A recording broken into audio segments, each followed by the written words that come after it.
All right. Yeah, G, cheers. Cheers, y'all. Hi, everyone. Cheers, cheersies. Yeah, Monty.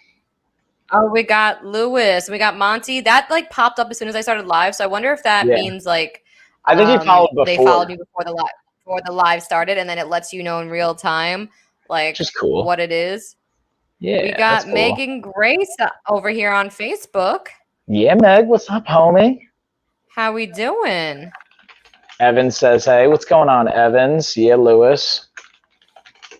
Hello, Lewis. Hi, everyone. We're going to take a couple minutes, guys, here to let everyone come on, Get join settled. here. For anyone who is just tuning in for the first time, I am Gina Marie Vega, new mom, influencer, entrepreneur, jack of all trades, master of some. And then we got Coach Mike over here, taker of names, kicker of butts. Okay. Don't you love that intro? So tonight, guys, we are doing something a little bit different. Okay. Mike, you want me to go into the spiel a little bit of what's going down tonight? Let the people know. Let them know what's up. Yeah, RG, what's going on? And then, yeah, Megan. I see Megan, you cooking up some food. Stir Nice. fry. What was a cook it in the stir fry? You know, Is that a song? I don't know that song. there's a song, stir fry with Three Amigos. All right, Sure. whatever. Sure. How was the pasta? It was actually really good. It looks so good. It was a lot of work for very little return, in my opinion. I'd rather buy an 80-cent box of pasta. Just saying. But that's just my opinion. But guys, tonight we're doing things a little bit differently tonight.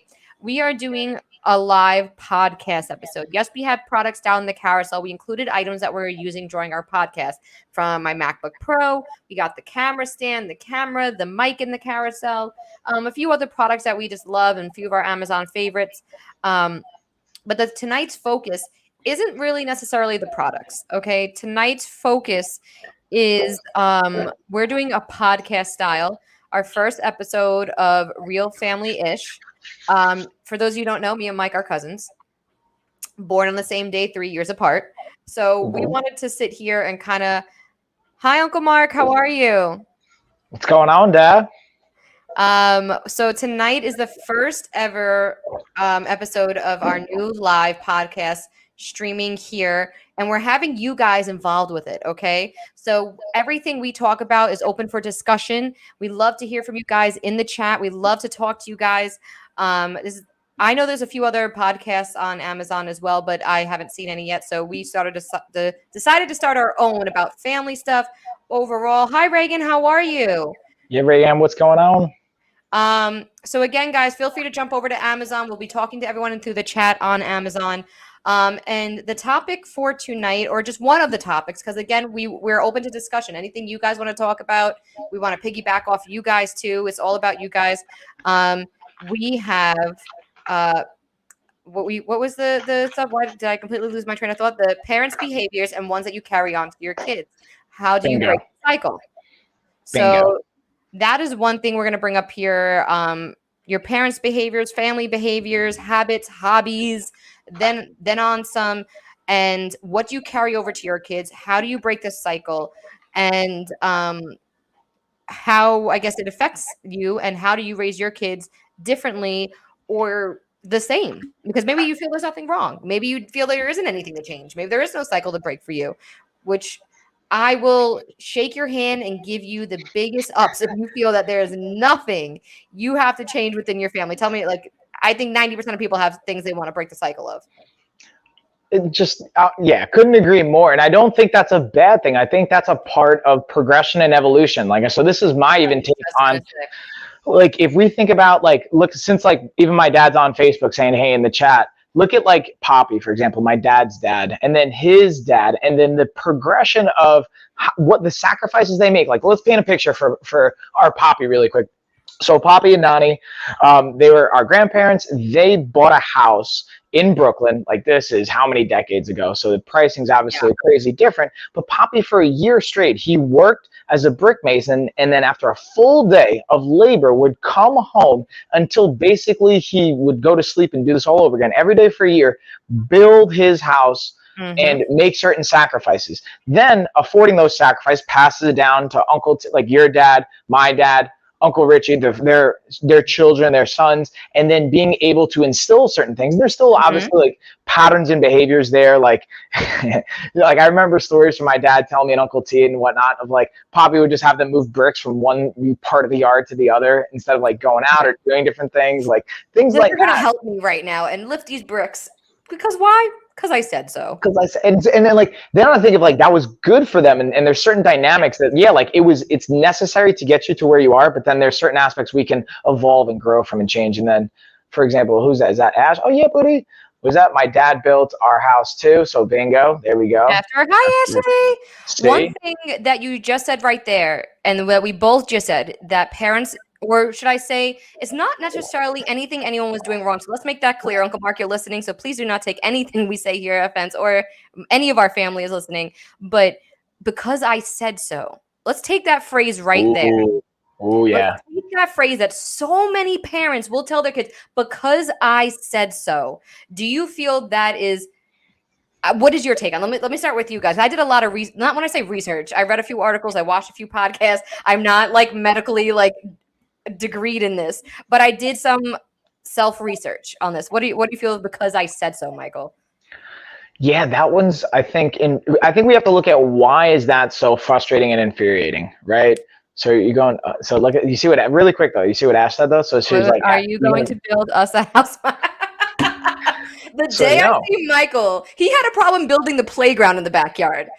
Let's see Michael do it. Hi, thank you for the follow. We got it done. That's my homie Casey. Casey is my girl. What's up, Casey? I see you, homie. First off, Casey is a bad bleep. I'm not gonna say just because of Amazon. Amateur boxer, won a championship boxing tournament, cash money, and then now she's traveling the U.S. right now. So shout out to Casey. Shout out, Casey. I would say drop your stuff in the chat so people can go support you if they want to check out your art and stuff. She's got some great stuff. Anyways, that's not the point. You asked a great question, Gina. So to me, I think so, yes, back to that. I think we have to look at like why is that? Because it's very frustrating. I hate that, and I think it's a missing piece, right? And hold on, let's see what. It's more important to build a house. A home. It's more important to build a home than a house. That's Uncle Mark. Facts. So that's what I'm building. And so I'm going to go off on a quick tangent. So Ashley, no, I'm not going to build our house, but because of the sacrifices Poppy, my dad, my mom, our family made, I'm going to make more money so that I can pay someone else to do it. And we're not only going to. What your wife just said to read that. You have to remember your kids are their own people. You need to, yeah, exactly. So, and here's the thing. And I think this is why it's so frustrating when you hear it's like, cause I said so, because I think there's validity in that urge, what a parent is trying to have happen. Hey, I'm trying to help you out. I'm trying to save you time. But if you don't properly explain, and depending on their age too, right? Like my 2-year-old Tessa, I can't have the same kind of conversation I would with even Lena at 3, and then let alone later in life. Let's see, what's Ashley saying right now? We expect them to be able to handle their own emotions when most adults can't even do that, which that's exactly, I was just talking to Mike about Mr. Chaz. Ashley, I think I've sent you him a million times. He is amazing. I have his podcast here on Amazon in the carousel down below. I'll highlight it for a second. He is a kindergarten and preschool teacher, if I'm not mistaken, and he is big on understanding emotions and breaking cycles. So instead of just saying, I told you so, which again, there's certain scenarios where you need to say, like, put your foot down and set boundaries where like, hey, I'm doing this for a reason, but it's not just saying because I told you so. It's more saying, I am doing this because it's gonna benefit you and here's why. And I understand you're frustrated and I understand you're gonna hate me. And I understand telling them you need to hear them. People need to be heard. And I think, what do you say? We've built a great home. I want to build a house. I'm very handy. Ashley, no offense, Mike. I put my money behind you building the house before Mike does. Me too. Back a little bit to what I was saying is that it's understanding in the line of communication. You just tell a kid no, what are they going to do? They're going to do the complete opposite. And they'll probably still do the opposite and feel like they know best. But to me, I think that line of communication is so key, and respecting them as an individual, even starting at like even now with Logan, she's freaking out about the snacks. I'm very frustrated with that. My daughter wants snacks 24/7. And when she starts crying and freaking out that I don't give it to her, I said, I understand you're frustrated, but I have to tell you and set this boundary that no, you can't have this snack right now because it's not good for you. And maybe we'll have it in a little bit. Do you want to do something else? Or would you rather play this? Would you rather go play and color? But right now we can't have a snack. Like I make it so that she understands. And I'm like, and even though I know she physically can't, I said, tell me what's wrong, how you feel. Like I want her to know those words that you can talk to me about it. And I think that's really, really, really important. Yeah, and I think to your point, G, is just providing the ability for it to feel like a conversation as opposed to a one-way street, which Yes. at times, obviously, our kids are still young, right? So I'm not saying we have like some expertise level knowledge. 100%. We haven't seen like preteens, teens, and certain ages. But I think the bigger point is, and there's a time and a place, like you said, G, like, hey, if you're in trouble, like for example, I forgot exactly what happened the other day, but I told Lena something she didn't do it. I was like, all right, Lena, so here's the thing. If you do this, you will get this because X, Y, or Z. So I'll just use tonight as an example. It's a different scenario, but I'll use tonight as an example.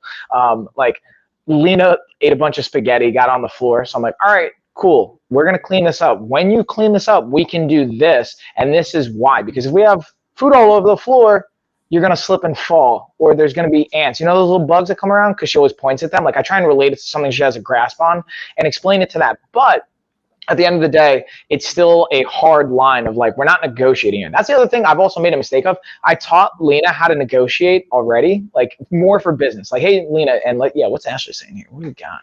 No, she's basically reiterating what you're saying is that you want to make them feel validated, that they're not just being pushed to the side, that they don't have a voice, because that affects them later on. And another video that I even watched, I just sent it to you, Mr. Chaz, is that later on when, you tell them to calm down, whatever, because I said so.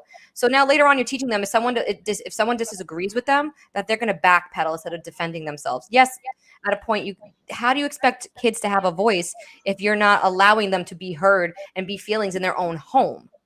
So all these things are really, really huge. I'm trying to keep up your chat, Ash. I'm sharing your stuff as you're coming up here. She's hammering it. Yeah, no. Actually, you should stop just typing on Facebook and join us, to be honest with you.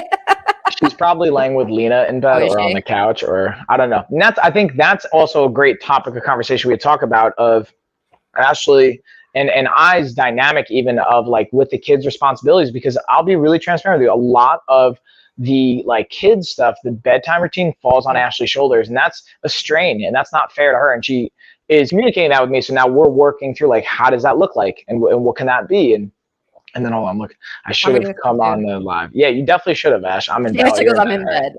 All right, Lena's asleep, I think. Okay. Woo.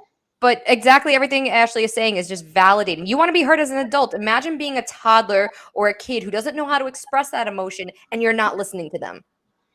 We get mad as an adult. We get frustrated as an adult. And again, we are not experts in any way. I'm watching someone like Mr. Chaz, and I like what the message he's putting out, and I believe in it. So I'm going to implement it and try. Do I get frustrated? Do you snap at your kids? That is normal too. And I'm sure we've all been there. Like even when we were at your house, you could see when someone's getting to all right, now, okay, I said this. I gave you options. Do what you want. You get to a point, but you try your best to not be that I told you so type situation. How well did it work for you? Because we know both our parents did it.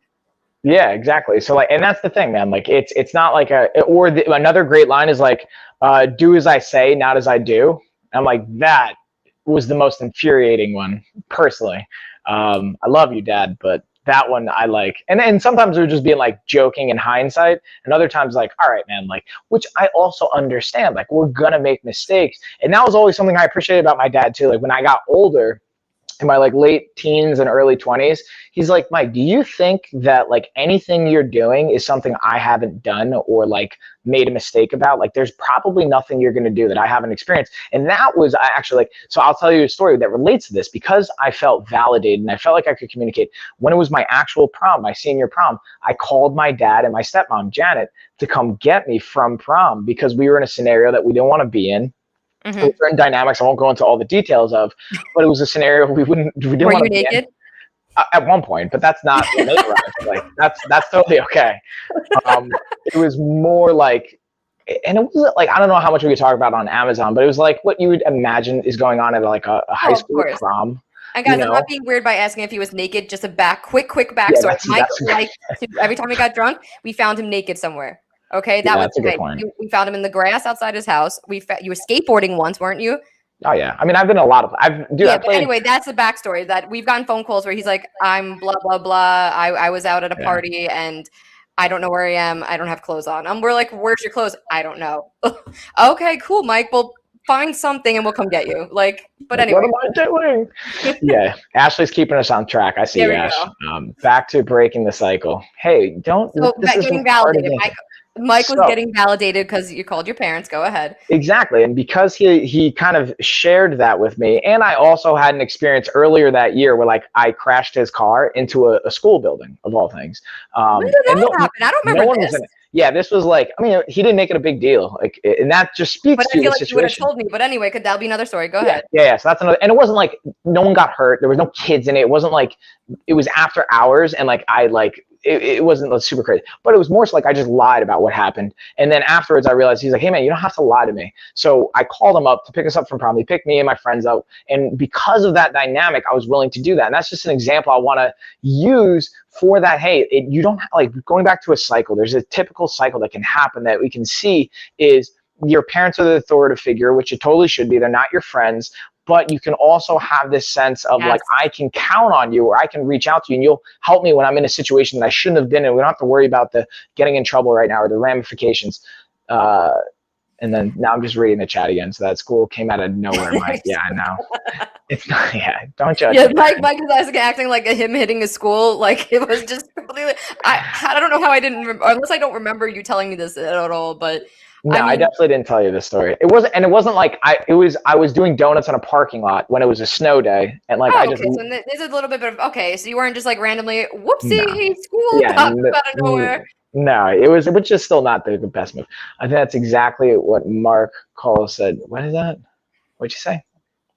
I feel Him like that's too, Erin. exactly. Oh yeah. Yeah, exactly. Yeah, that's definitely what my dad. Well, first I told my dad, like, I don't know, I left the car outside in front of my friend's house, and I came out and it was like that. He's like, That's Mike. what you told him? Yeah, that's what I told my dad. I'm like, Dad, Oh, come on, Mike. I was like, I came outside my buddy Rob's house and the car was like that. I don't know what happened. And he's like, come on, dude. He's like, do you think like, you don't think I've been around the block? Like, you don't think I know? And then I was like, oh, I hit a stop sign. He's like, all right, Mike, let's look at the car together right now. And you tell me if you think, and I'm paraphrasing, but he's like, you tell me if you think a stop sign did that to the car. I was like, all right, man, this is what happened. Yeah, stop sign definitely done. I ran over a stop sign in my college parking lot, and it went under the car and just broke, and my car was fine. But fun fact, yeah. Anyway. But so going back to that cycle component, going back to the communication, the dynamics in the relationship, there can be so much of a fear of like, oh, well, I can't tell them because if they find out I was doing X, Y, or Z, or I was out after this time, I'm going to be in so much trouble. I'm going to get my butt whooped or the punishment or whatever's going to go on there. So even that dynamic, and that's like a whole nother aspect of the psychological component of the cycle of feeling guilt, and then this is another thing I want to unpack, but I'm curious, I want to kick it back to you, G, but I want to unpack this idea of like family over everything when it's like, I'm sorry, I don't believe in that.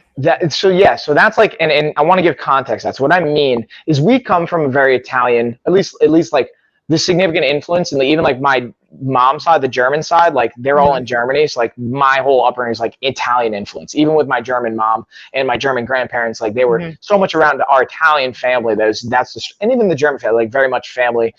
Point being, sometimes there's scenarios where like I don't either believe that necessarily either, because you don't necessarily pick your family, and I think blood's very important and family is very important, loyalty is very important, but when it comes to like, hey, I'm causing more harm than good, that's really a potential. And then, oh, what's up, Thomas? I see you. Thanks for the follow. And then, hey, Here's Stephanie. just the most simplest way of putting it.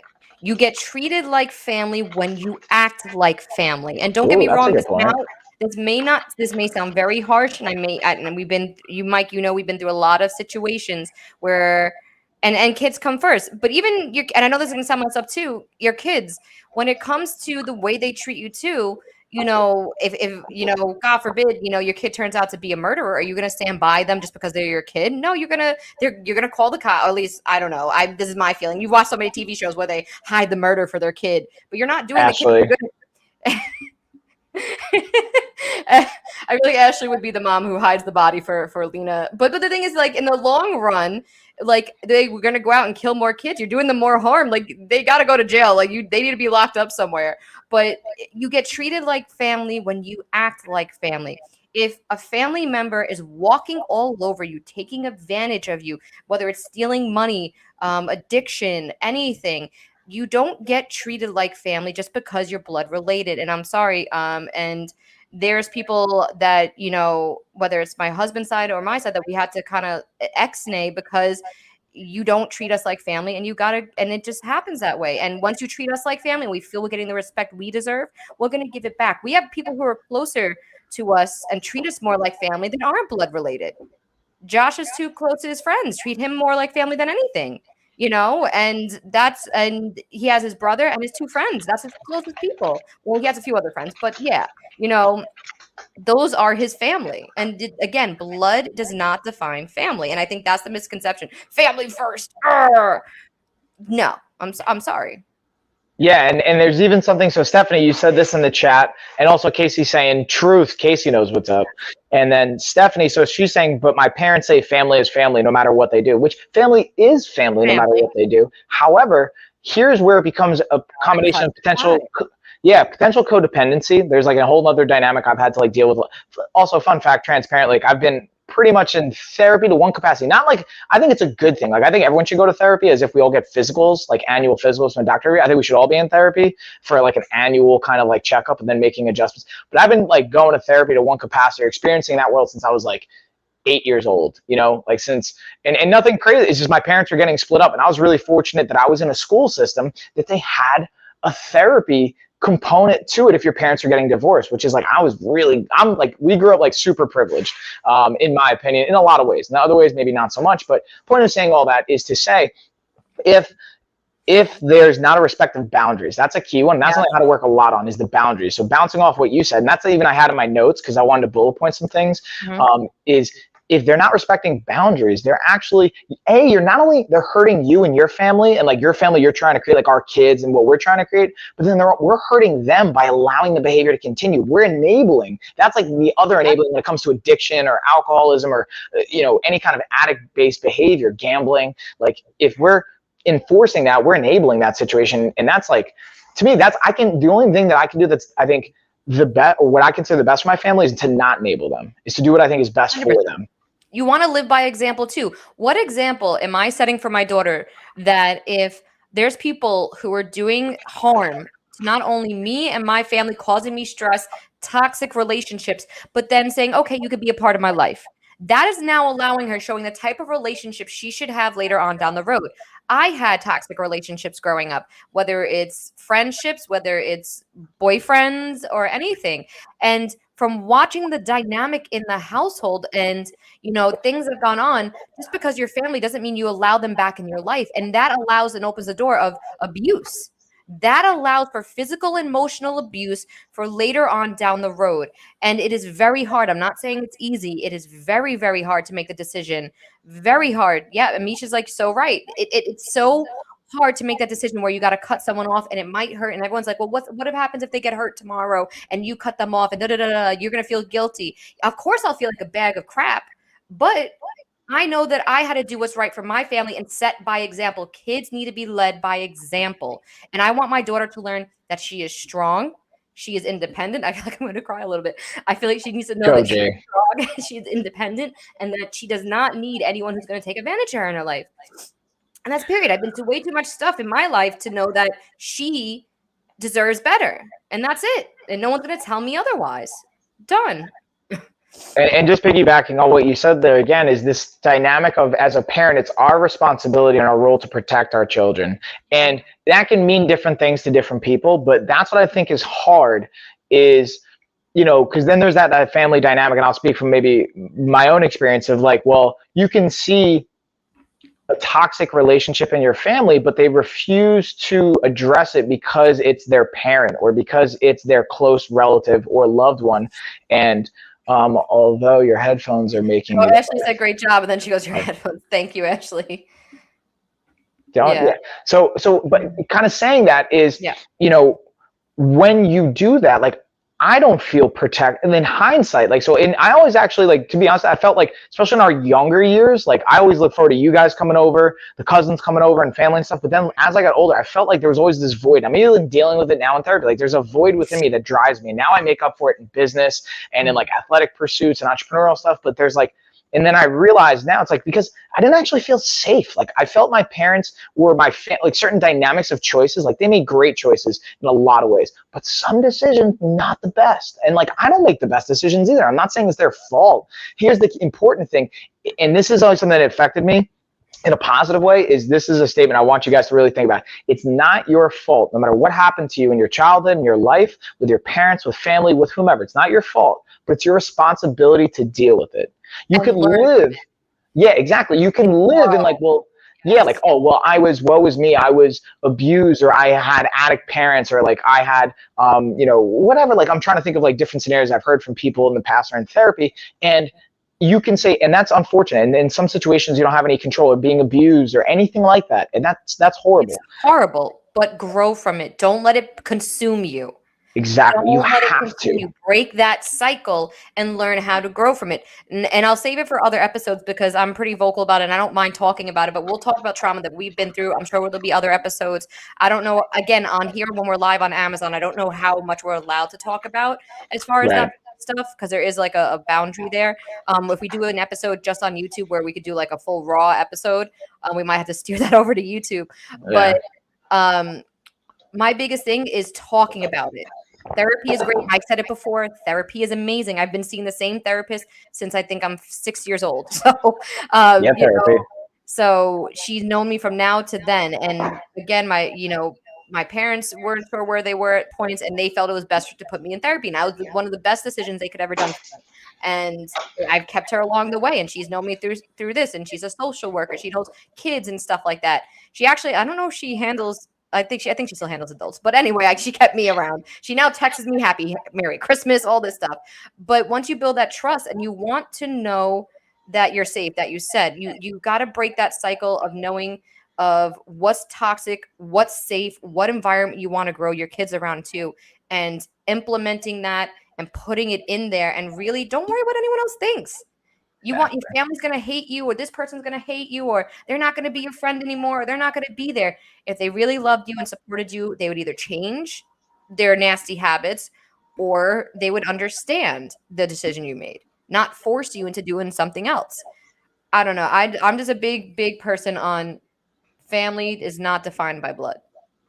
Yeah, and Stephanie, you had I wanted to go back to this because I think it ties in nicely here. It's like she said, what if it's your parents? Because they say we have to love and respect them, but it's not the same for us. We are nothing. I don't know. I was raised to respect my family. We can't say anything. We have no opinion. So like, that's like, and then I asked another question following up. And again, you guys don't have to dig into any of this. You're more than welcome to. I asked, and how do you feel that impacted your life and upbringing? Because that's another component too, is like, no matter what is instilled into you, is like, how did that impact your quality of life? Because sometimes I didn't realize like some dynamics of our childhood, or like my experience as a childhood wasn't abnormal. Because like, if I'm talking to you about it, or my cousin or my other cousin or my brother, whatever, it's like, we live directly in it. So we don't really have other experiences to compare it to. So when you start comparing it and you start telling stories later in life, you're like, oh, that wasn't normal, or that was different, or this was different, or they had different stories, or whatever that looks like. I think the level of respect when it comes to that as well is there's a way you should be allowed to express your opinion, but it should be in a respectful way. Don't talk down to your parents, or don't be like, F you, F this. First, obviously, if it escalates here, that's a different story. But if you start off the conversation, hey, I'm feeling X, Y, and Z. You did this, it hurt me. I want to be heard. Not that it has to be swept under the rug. I'm your parent. I know best. You have to respect me just because I'm your mom or your dad. You got to do X, Y, and Z and respect my name. Okay, but you're treating me like ish. So I have to respect the fact that you're treating me like ish and walking all over me? Absolutely not. You get respect when you give respect. Period. That is like, that's it. I'm not going to respect someone who's disrespecting me no matter what your title is. I have a voice. I'm an adult. And I want my daughter to know that too, that no one can walk all over you, because you're going to have it hard for yourself. One, being a woman as well. Two, being biracial. Two, three, I don't know. I'm short, so being small in this world doesn't help. So I hope she's taller, but being small in this world, but you have the odds against you, and you need to have a voice and know how to use it. Again, don't be disrespectful when using it, but if be know you're allowed Exactly. to voice your opinion. Did Stephanie write back? What? Yeah. And then so she said, well, and so I asked her, and then she dug into this. So I appreciate you sharing this, 70s. Well, because I couldn't express myself or say how I'm feeling, I had a mental breakdown. I still can't say why because they get mad. So this is a really important dynamic, see? And so I can't express myself or defend myself because I'm afraid of people getting mad at me. And then and first off, I appreciate you sharing that. And like, just like virtual hugs, and like, I can't express the Yeah, empathy seriously, Stephanie, of thank you that for sharing dynamic. that with us. And like that's a really powerful component, that I'm glad you, or not glad that you felt it, but I'm glad that you felt comfortable enough to share that. And you guys can share whatever you want here, and we'll continue to share our experiences. That's why I think this is so powerful, because like we all have dynamics, and like you can maybe look at like me and Gina, we're pretty bubbly, like excited, or like high energy people, so you may not know some dynamics that are going on there. And Ashley then yeah, said Ashley something. said a great thing. Yeah, my wife Ashley said, and this is for you, Stephanie, I'm Ashley, sorry she they're came over getting to mad at you. Amazon. Right, come on over and hang out with us. Oh, I'm I'm sorry talking to chat. they're getting mad at you having feelings, Stephanie. That sounds really hard and unfair. 100%. And that's the other thing, is then because now, and then that starts to feed into this, like, I'm going to just call it abuse for lack of a better term, because maybe it's not physical, but it's emotional. When you can't feel comfortable expressing yourself with your family, what is family then? Like, what is that dynamic? Why would I want to be a part of that if I can't even communicate? Now, it's one thing if you're just like, especially when we're young kids, that's a dynamic of like, I'm not saying like lash out, but you still should be able to have a voice and be able to speak up for yourself and express yourself and communicate in a way where you feel protected and validated and understood at the end of the day too. Dr. Phil in the house, right? Yep. Diamond, you know what's up. So yeah, and I'm glad again, I want to touch base on it, that like, thank you, Stephanie, for sharing and stuff like that. And that's the thing that it leads down, and what needs to be broken the cycle is knowing that you're allowed to be who you are, allowed to express how you're feelings, and what, something traumatic happened in your life and you have to be quiet because they're embarrassed? Absolutely Exactly. not. Yeah, like no. They should be there for you no matter what the traumatizing experience is, and help you and walk you through it, and to me, then again, you're not being family at that point. So why should I treat you like family if you're not going to treat me like family? It's Exactly. it's at that point, it's a slippery slope, and then the rest of your life you feel like you can't express yourself, you can't talk about things. Oh, I'm scared to share this, I don't have that voice, I don't have that opinion. It slowly just kind of snowballs into this dark place. It could turn dark very fast and very quickly. And that's what people don't get about those, let's sweep it under the rug, even when it comes to like talking about if you have an addiction, or if Oh you yeah. have at this, people are scared 90% of the time to even talk or ask for help because they're scared of What's embarrassing their family. Exactly, or what's going to be considered. And then Casey, you mentioned something good in your chat too that I think ties in nicely here, is there's an elevated tolerance of chaos. If that's all you know, it leads to a cycle of horrible relations and relationships. So like, and even just decisions and the components that come along with that. So being able What to, you like you allow said, in your relationship. exactly. So even like you said, Gina, like addiction too. Like, so there's, again, I'm not like a therapist. I'm not a psychologist. I have a passion for psychology and sociology. I do have a bachelor's degree in the interdisciplinary field, with sociology being a part of that. So like, that does not qualify me to speak on like certain dynamics, but I'll just share from my own perspective and experience and thoughts on that dynamic of maybe the potential like hereditary or genetic predisposition to addiction, but then also just the brain chemistry that happens from life development. And then also, like, fun fact, like head trauma plays a massive role in bad decisions and what part of our brain works. And that starts to create this potential feedback loop into like chemical addiction, or even that's where like gambling or behavior, like, to be honest with you guys, I'm gonna be really transparent here. Like, I would put myself in an addict category. Now, I may not be addicted to drugs in the typical sense, or I may not be addicted to like alcohol in that traditional sense, but I have a very addictive personality. Like, fighting for me was my addiction for a long time. Before that, even like fitness and working out became almost unhealthy. And then the dynamics there. And now, like, I think I still have that, but I think it's more like the business. I'm like addicted to it. And I can see with my parents, I feel like all of our parents were workaholics too, like in a good way, like where they were focusing and grinding and going and getting after it and all that. But there's all this like tendencies that start to become, because we're probably not dealing with stuff, like those dynamics that are at play there as well. There's a million and one things that to me play into this. It's I think it's the understanding of also coming from a generation where men are men, we have to be tough. What happened? I'm just laughing at Casey because she's like multitasking is your addiction. I'm like that too. Yeah, Casey. I would say I'm an addict too, in a sense. My family has very addictive personalities. It runs in our family. It runs in both of our family. It runs in my husband's family. So trust me, I lose sleep at night about worrying about addiction for my daughter. Whether it's food, whether it's actual drugs, alcohol, I lose sleep. I watch you guys know the show Euphoria, right? Yeah. Well, I've had no, I'm just saying. anxiety. Yeah, I don't know that show. You don't know you don't watch Euphoria? No, I don't know about the show. Ashley, do you watch Euphoria? Ashley's Please tell me, thrown Ashley. under the bus. Please tell me you watch Euphoria, Ashley. Well, anyway, the show Euphoria I think they're on the third or second season now. I can't remember the one that just came back. But please watch it, Mike. It's actually really good. Zendaya is in it, and it's about the main character's going through drug addiction, and she hides it. Yeah, okay. So please make Michael watch it. It's one of the best talked about, like directed even from a photography standpoint. Josh loves what they do. But anyway, okay. addiction and the main character's an ongoing addict and how she dealt with it through high school. It reminds me of my friend Lauren to a T. Like that's Lauren. Like this show, yeah, he could have wrote this. Like that's how crazy it is. So when I watch it, not only was it a little bit triggering for me that it made me feel like very high anxiety, but now having Logan here, the second season here, Logan's here, right? So I'm watching this, and they're kids in high school. They're all going through high school. So watching this gives me such anxiety. I sat there and cried before watching this show because it was so triggering, and the realistic things that my daughter can go through, and addiction, and being in high school, and all this stuff. It was crazy. Like it's a really good show, but that's like such a trigger for me. Like that I worry about Logan having the problem or anything like that. But I think if we're open about it from day one, talking about it, not sweeping it under the rug, not trying to protect her, not being overbearing, having the communication. As you know, my parents were very strict. Don't get me wrong, did I probably deserve half the stuff? But then I think the strictness also led to the rebellion. So I think it was a back and forth. Yeah, it was just a balancing act. You punished me, I'm going to find a way to get out. Lash out. Yeah, exactly what Euphoria, I'm bringing that right now. Just to keep it open. That's exactly.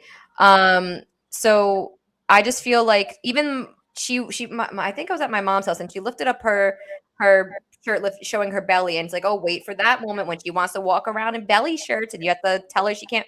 I'm like, to be honest with you, as long as it depends on the child. If she is understanding her body and doing it in a respectful way, and her belly button is showing, okay, I'm not going to shame her and be like, go change your outfit right now. You look like a hooker on the corner. Like, that's how they were raised in that generation to make the kids feel. I don't know. How do you feel about having girls with that? Like.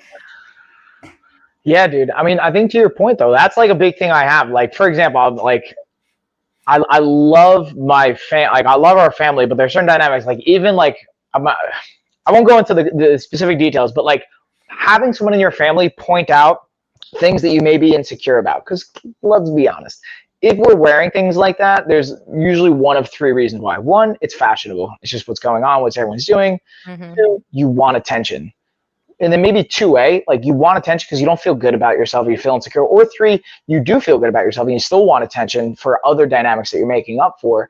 And if we're criticizing someone for wanting those things, that's again not feeling validated. It goes back to validation. Like we all just want to be validated at the end of the day. So we're good. Like to your point with girls, like I just want them to, like, even now, me and Ashley are very mindful like what words I use in front of them. So like I tell, like, especially when they in the first year of their life, like I would say these things to them, like, you are strong, you are confident, and like my mother-in-law would do it. And then even now we still have it, like when Lena sees me working out, she goes, oh, daddy, you got big muscles, you're strong. I'm like, Lena, you say you're strong, right? Because then I make her like go, like I'm like, hey, do you want to lift this up or go do a pull-up? Or so the point of is making them feel good about their body, making them feel good about their choices, feeling. And if they want to wear, like, obviously there's gonna be things I don't agree with, and I'm still, this is where I'm torn. If they decide to bring a boy home, a girl home, whatever they're into, whoever they decide to bring home, I'm still at that point of like, I'm kind of going to want to be like a little bit harsh on them, be like, hey, like take care of my daughter, don't break their heart, whatever. Like, fun fact, like watch this highlight video. I knocked this person out in 11 seconds. What do you think I'll do to you? And I'm not going to do anything. Well, maybe I will. I don't know. Fun fact for anyone in the future watching, you're thinking about dating my daughters. I don't know. But that's my long-winded rant of like, I want them to feel good, but I always will. Again, I think it goes back to the conversation, like, why do I think you shouldn't be wearing this? Instead of saying, don't wear this, here's my thoughts. This is what people may perceive. Because guess what I'm going to tell the girls. This is what, like, talk to Ashley about too. Like, I'm going to tell Lena today, yeah, I'm adorable. Exactly. Yeah, like, so we were listening to Maui or Moana. What can I say except you're welcome? And then, like, in one part of the song, he's like, oh, it's adorable. Like, they say that. And then, like, we say like, oh, Lena, you're adorable. And she goes, yeah, I am adorable. Like building up those things and wanting to do that. And then being able to say like, hey, I'm going to have an open conversation with you. I'm going to tell you, like when I was a kid and I was your age as a boy, this is what I was seeing when I would look at girls and they were wearing things like that or what in a hypothetical scenario. And if you're okay doing that, totally fine. But understand this is what could potentially happen. And then you're still going to have to make your own mistakes in life. I'm going to try and mitigate that. Let me stop you there for a second. But how about instead of worrying about putting more clothes on the girl, teaching boys how to look at women differently? Let's bring that back. Instead of telling a girl you're going to be looked at as X, Y, and Z, how about we change and break that cycle of teaching our young boys on how to respect women properly and not look at them a certain way just because they're wearing a certain thing. Just because you're wearing a belly shirt doesn't mean you got to look at them like that. Yes, you could have a feeling. Yes, you could obviously feel some type of way. You could be attracted to them. That's totally normal. For sure. So, but I think I'm not saying you're doing anything wrong, but I'm just saying like that because we had a conversation that we were in the living room, right? And Michelle, what's her name? Catwoman, whatever, who played Catwoman? Whatever it was an actress. She had a low cut dress on, right? Low cut dress on. It was a ball gown, right? Like a beautiful gown. Nice. And so my dad goes, oh, that's low cut. That's exposed. Like, hello, like da da da da da. And I'm like, it's a low cut dress. What's the problem? Like, what's the big deal? She's like, oh, people not to stare at her and judge her with that. I'm like, okay, yeah, they might look at her a little bit. Like, don't get me wrong. I know people are going to look when you wear certain things, but you shouldn't be staring at them like this and like, oh, titty. Excuse my language. Breast. Michelle Pfeiffer. Yes, there we go. Whoever it was. And that was Serene. And whatever. So I'm like, there's nothing wrong with what she's wearing. And then my mother jumped in and said that, like, oh, well, that's this. You can't expect that. That's disgusting, or this and that and the third. Like, cover up. That's not appropriate. Why are you telling a woman to cover up? That is inappropriate. Obviously, yes, depending on the setting. But, you know, there's certain things maybe you are a little bit more work appropriate, not work appropriate, and stuff like that. But let's change the dynamic and teach our boys and young men and everyone how to respect each other, how to look at each other, instead of telling women to put more clothes on, depending on the scenario. Yes, there's different scenarios. I'm not saying this goes for every different thing. But Holly Berry or Haley Berry? Holly Berry? Am I saying Berry, that was it. Oh, Uncle Mark was there for this entire conversation. I was actually very proud of you, Uncle Mark. You just sat there quietly. Whether he had an opinion or not on this, I don't know. You could share an opinion. Like, that's totally fine. Absolutely. But the way that they went at each other, like, oh, they bit my heads off over this. I'm like, I'm sorry. Like, let's not teach people. You're talking about my dad was there too. Yeah, no, your dad was in the room for this.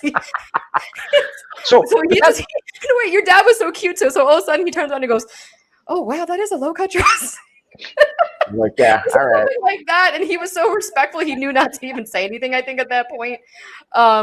But if I'm a strong woman and I'm comfortable with my body and skin, and I'm going to an event where I'm going to wear a gown and I feel comfortable wearing a little bit low cut shirt, I shouldn't have to be shamed or shamed or body shamed for wearing what I want to wear. Control your boys. Teach your boys differently. So, or women or whoever, teach your children differently and how to respect each other. I'm sorry. That's just my opinion. But I agree with both, but I think it's also, here's the priority to me is not only, yes, when I have sons, right? Like, so me and Ashley, fun fact, me and Ashley are going to keep having kids until I have at least one son, just because I want to have at least a boy and a girl, even if it takes us 7 girls. I don't care. I mean, I say that now. It's easy for me to say it's not my body. So Ashley, you totally open to your thoughts on that. But the more important piece here is, yes, I agree. We should teach our men out there, young men, how to treat women. However, in the meantime, I think it's also important to prepare women for the inevitable reality of there being scumbags. And that doesn't dismiss and make it okay. I want to be very clear with that. It doesn't give permission or saying it's okay for how certain guys will be, but the unfortunate, it's like, that's like saying, maybe this is a weird perspective, but it's like going to a zoo. This is a weird, I'm going to just try and piece this together as I go. It's like going to a zoo and trying to retrain an animal to do something against their instincts as far as guy goes. And again, I'm not saying that it's okay for anyone to make anyone else you're coming from. feel calm. Yeah, I'm not saying like you should just oogle them and like grow. Here's the thing that drives me nuts. This is what I will say, like in a club especially. Check this out, right? And like Gina, you could speak to this as a female. I'm sure a lot of females can speak to this. Just because you could wear whatever you want to wear.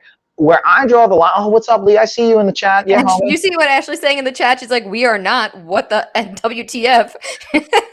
we are, yeah, right. We're going to have all the kids, all the babies. Yeah, Lee. Also, go check out Lee. If you guys are on Facebook, go check her out. She's got some awesome stuff. Lee, drop your stuff in the chat. But don't be blind to reality, she's saying. Like 100% to teach and get them prepared for that. Also know how to respect your bodies and set a boundary with that as well.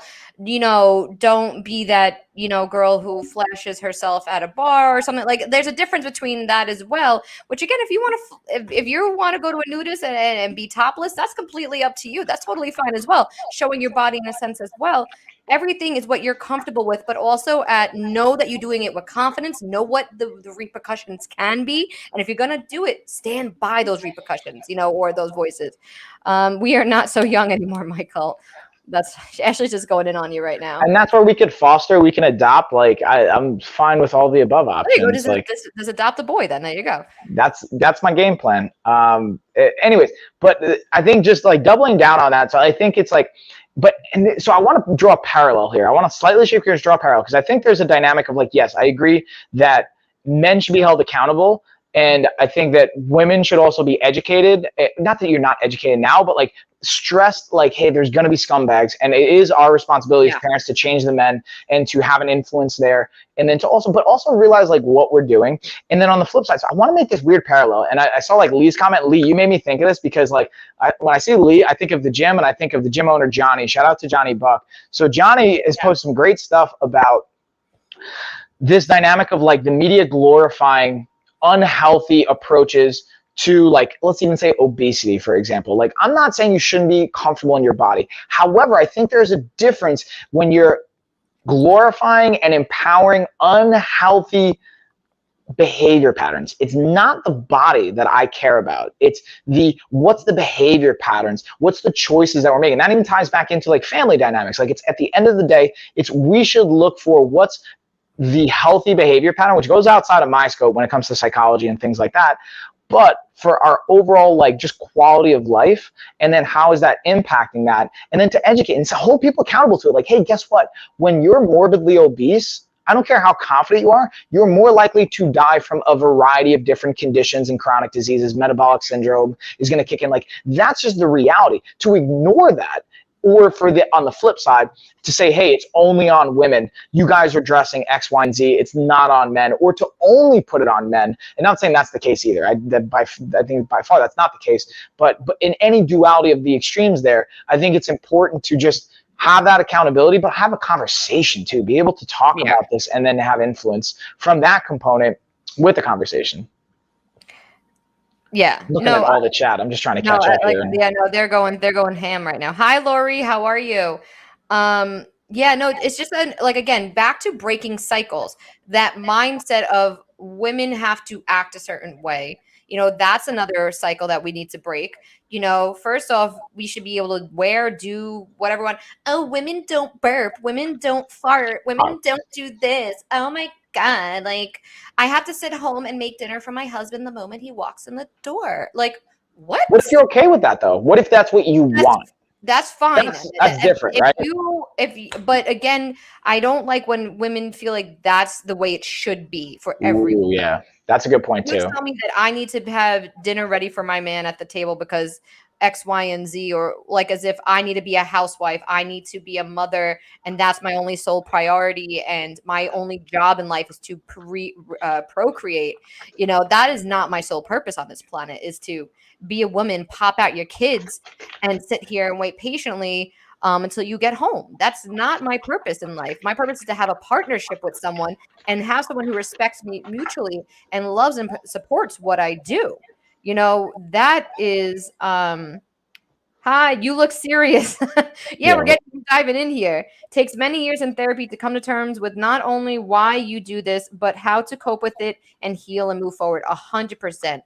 100%. It's not until probably I met my husband that I realized the difference of the dynamic of our family and other things that affected me in back in the day, to be honest with you. And I've been in therapy since I'm 6. So until we got into a different relationship and saw how other families and people manipulate, moved, I mean, that it happened. Serious talk. Okay. Yep.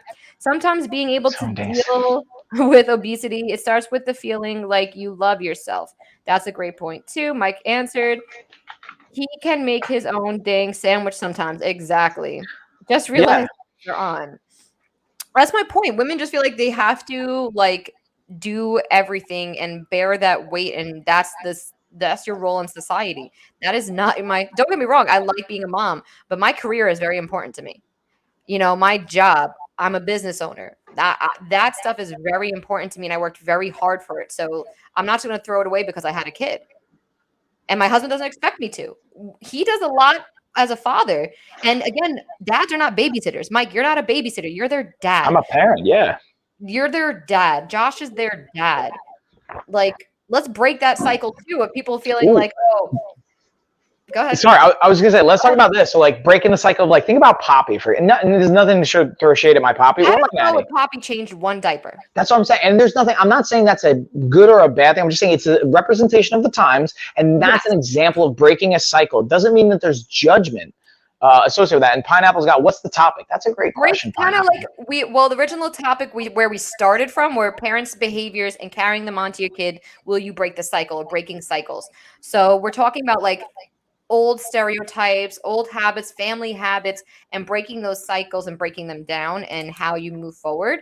So we were talking about, as Mike was saying, you know, the times of what a male role in a relationship as far as being a parent and so forth. And then what I was saying is like being a mom and what my role is or what people's society feels my role should be. And so forth. But again, I hate when people are like, oh my God, you're so lucky. Your husband does so much. He watches the kids. Oh my God, he changes diapers. Oh my God, he does this. Yeah, that's what they're supposed to do. They made these kids together, and women shouldn't expect anything less. So I think that's an important point. It's a partnership. It's not, but, and I think just like in any partnership and so I say in relationship, there's 3 things you need in a relationship: trust, communication, and a desire to be there. Meaning we have to be able to communicate with one another. And this is any relationship, like me and you, me and my wife, me and my kids, me and my dad, me and my brother, whoever, friends. You have to be able to communicate with one another. You have to be able to trust each other, and you have to be able to both want to be there and show up. If any one of those things falters, you're losing a steady relationship, or it's not going to work. My point of saying that is that goes back to communication with partners. Like, I think it's important to say, like, hey, we can break down this dynamic of like, hey, like, for example, let's say Poppy. Let's say hypothetically Nanny had to run to the store really quick. Do you think if any one of the kids had a dirty diaper, that Poppy, he would wait for Nanny to, I don't know if this is true, but I'm just speculating based on stories and what I would say. He would let them sit in a diaper, and it's not knocking shade to him. Poppy was amazing. He made so many sacrifices. Literally, our family lives the American dream, in my opinion, on both sides because of what our families have sacrificed, because of Nanny and Poppy, because of my Umi and Upi, like what they sacrificed to allow us to be here. Anyways, point being, the ability to just communicate and say like, hey, like, all right, I'm not saying I expect you to do everything, but I expect you to do X, Y, or Z. We're going to split this. And then communication is key in anything. Also, Lady M had a point too. She said, I have felt bad about myself about myself. If he has been out working all day, I'm home with the kids, and he comes home and the house looks crazy, even though I've been working since before sun was up. But some folks feel like stay-at-home moms does nothing. So to that, I agree and disagree with you, Lady M, because if I've been home with the kids, with my kid all day, and my husband comes home from work, I'll cook dinner. Don't get me wrong, but I really don't care if the house is a mess. I'm tired too. Like you said though, a stay-at-home mom is a full-time job. Me and my husband both express that we can't be with Logan all day and then sometimes have to work. Josh does it and helps me out a lot. He does work at night and in his office, and he has a little bit more, I don't know if it's a man thing or what, he has a little bit more patience than I do. You would think as the mom I would have more patience. I don't know. I lose him very easily. Maybe that's just me. But I'm not one who like cares if the house is too tidied up or not or stuff like that. We do try to clean it at night. Being a stay-at-home mom is one of the hardest jobs you could do. And then to own a business, and then to be a wife, then to be a husband or vice versa, and then have 2 dogs and a house you have to worry about. It's 24/7. So, and everywhere, and even Pineapple said every relationship is different, 100%. But don't expect me to cook, clean, run a business, do this, do that, and then you don't even change a diaper. Get out of here. Right. Exactly. And I think it's also important to, going back to the communication thing. So like, shout out to Ash. Like Ash tonight's a great example of, I had like meetings and whatnot from a certain time. I'm also not in the gym this week because I couldn't go in for different reasons. And so I was like, cool, I have some bandwidth. I'm going to have meetings. I'm going to give the kids a bath. I'm going to get them in their jammies. I'll get them ready for bed. Then from like 7 to 8, I had another set of calls that I was taking and doing with clients. And then Ashley was getting them ready for bed. And then she thought, I guess we were streaming like right after that. But there was an hour gap from 8 to 9 where I wasn't streaming. I was just kind of doing some miscellaneous stuff. And then I was just kind of like down, like a little bit of downtime. And Ashley was like, dude, you could have helped me with the kids, like just by communicating that. In hindsight, it would have been great, like ahead of time. But she said like, hey, like this is, I can't do this by myself. Like help me. Yeah. That's massive. So shout out to Ashley. I think as a partner, all of us should feel empowered to be able to communicate that. But I know from, at least with Ashley and from talking to you, G, like the dynamic, and was that, so tonight, what'd you say? Yeah, bedtime, was that? Yeah, and bedtime sucks. Tonight. Yeah. I'm sorry, Ash. Yeah, so that's a great example. So like, yeah, sleep by 7:30. They didn't go to sleep until 9:30 tonight. So that's exactly. So like, and again, and then Ashley feels like she's carrying that burden by herself because she doesn't have her partner that's carrying an equal load, right? And then that's where I think also there. And if listen, if you're in a relationship where you guys have an agreement where like, hey, I handle the kids from this time to this time, and I'll do this from this time to this time, or if that's your dynamic, cool. If you saying, hey, you're the mom and you're gonna go to work and I'm gonna stay at home and you're the stay-at-home dad, and that's your cool. If it's flipped, you're stay-at-home mom and dad, whatever that is. But I think even before you have kids, communicate that. And then me and Ashley try to continuously communicate it, and I'm trying to evaluate where can I pick up the slack. And also originally, like honestly, my ego kicks in. I was like, dude, I gave them a bath. Like I put them in their jammies. Is that not enough for you? But then I realized like, no, dude, like I could have helped even more, but I didn't. Yeah. And that's, I think important piece. Now, I'm just sharing from my personal experience, not saying I'm right or wrong, but just to give you guys a personal example. Let me stop you right there with that the fact that you even notice this is happening is another breaking of the cycle. We're all bringing it back full circle. And Pineapple, I'll read your comment in just a second, that the fact of that you're able to realize this and communicate that's the whole point of breaking these cycles, is teaching your kids that it's okay to communicate. You need to communicate. It affects your relationship. Telling your kid because I said so and ending the conversation and not letting them have a voice doesn't allow this. Doesn't allow that thought process, And then when men speak to their wives or the wives speak to their husbands a certain way because I said so, I'm the man in the house or I'm this in the house. That all stems down from how your household was from day one. And to me, that's super, super important. And Pineapple said, outsiders may not agree with a relationship, but what they think don't matter because they don't understand the connection. I get that. Like every connection is different. If you're okay being a servant to someone and making them a sandwich when they snap their fingers, that's up to you. Cool, kudos. But doesn't mean you're not being taken advantage of. And it's right, at the end of the day. I mean, but if that's what you feel your sole purpose is, cool.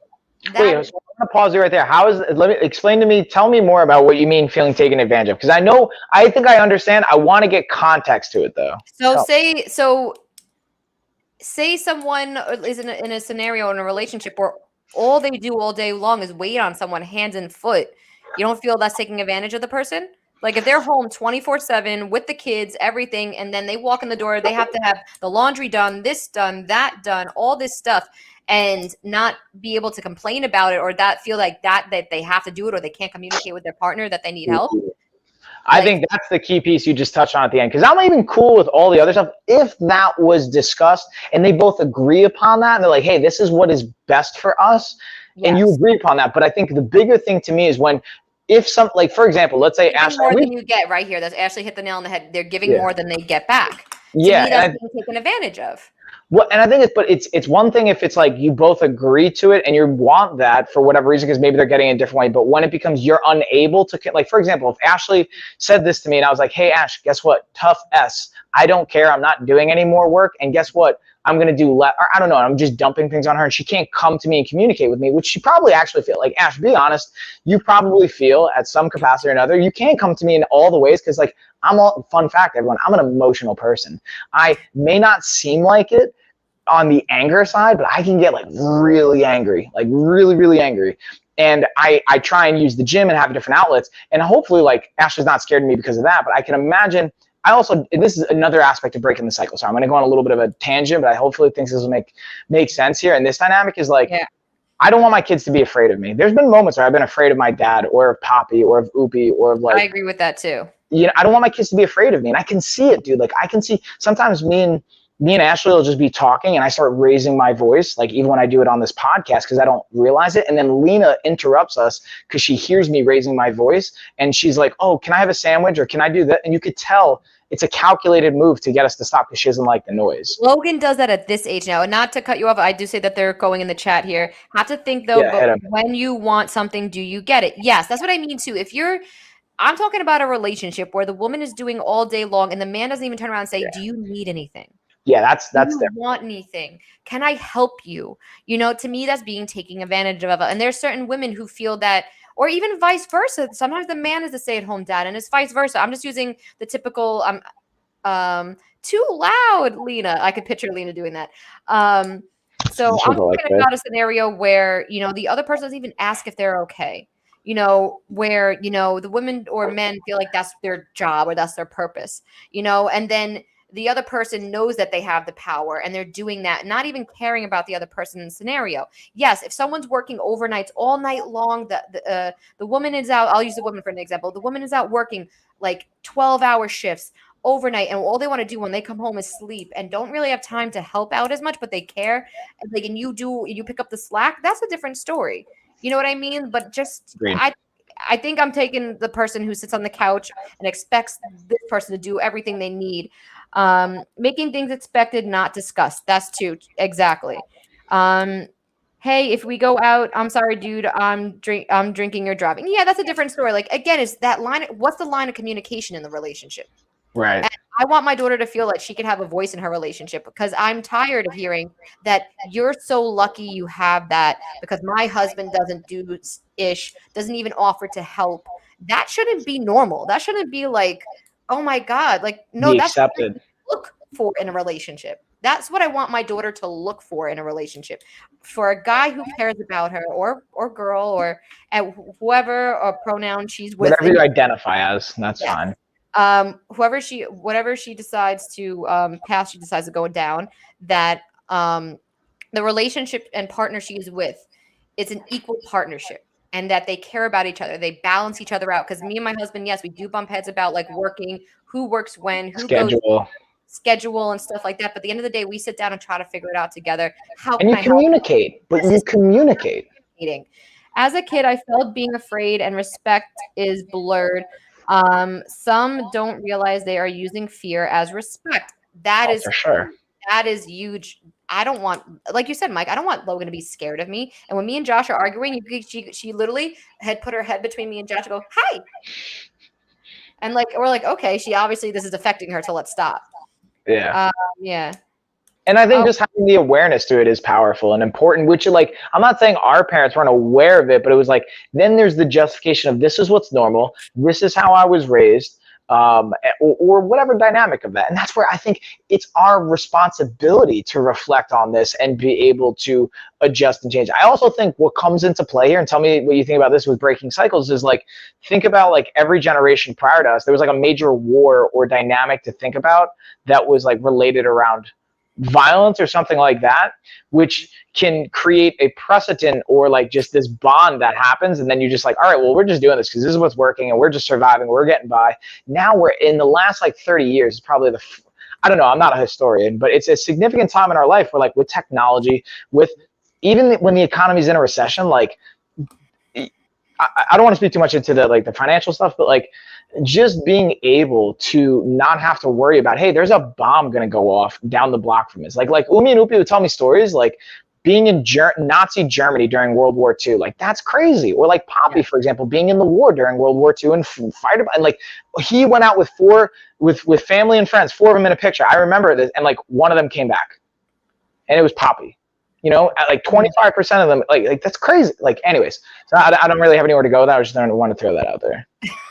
We have in the chat, Pineapple wrote, my cousin is a hard worker, great mom, but not a cook. Her husband constantly says things like, I wish she knew how to cook, and start just saying all these things about her. I feel so sad that he talked down on her like that. Again, that's another stereotype and things that, you have to be a cook to be a great wife or this and that. And I feel bad. That is sad. I feel I'm with you on that, Pineapple.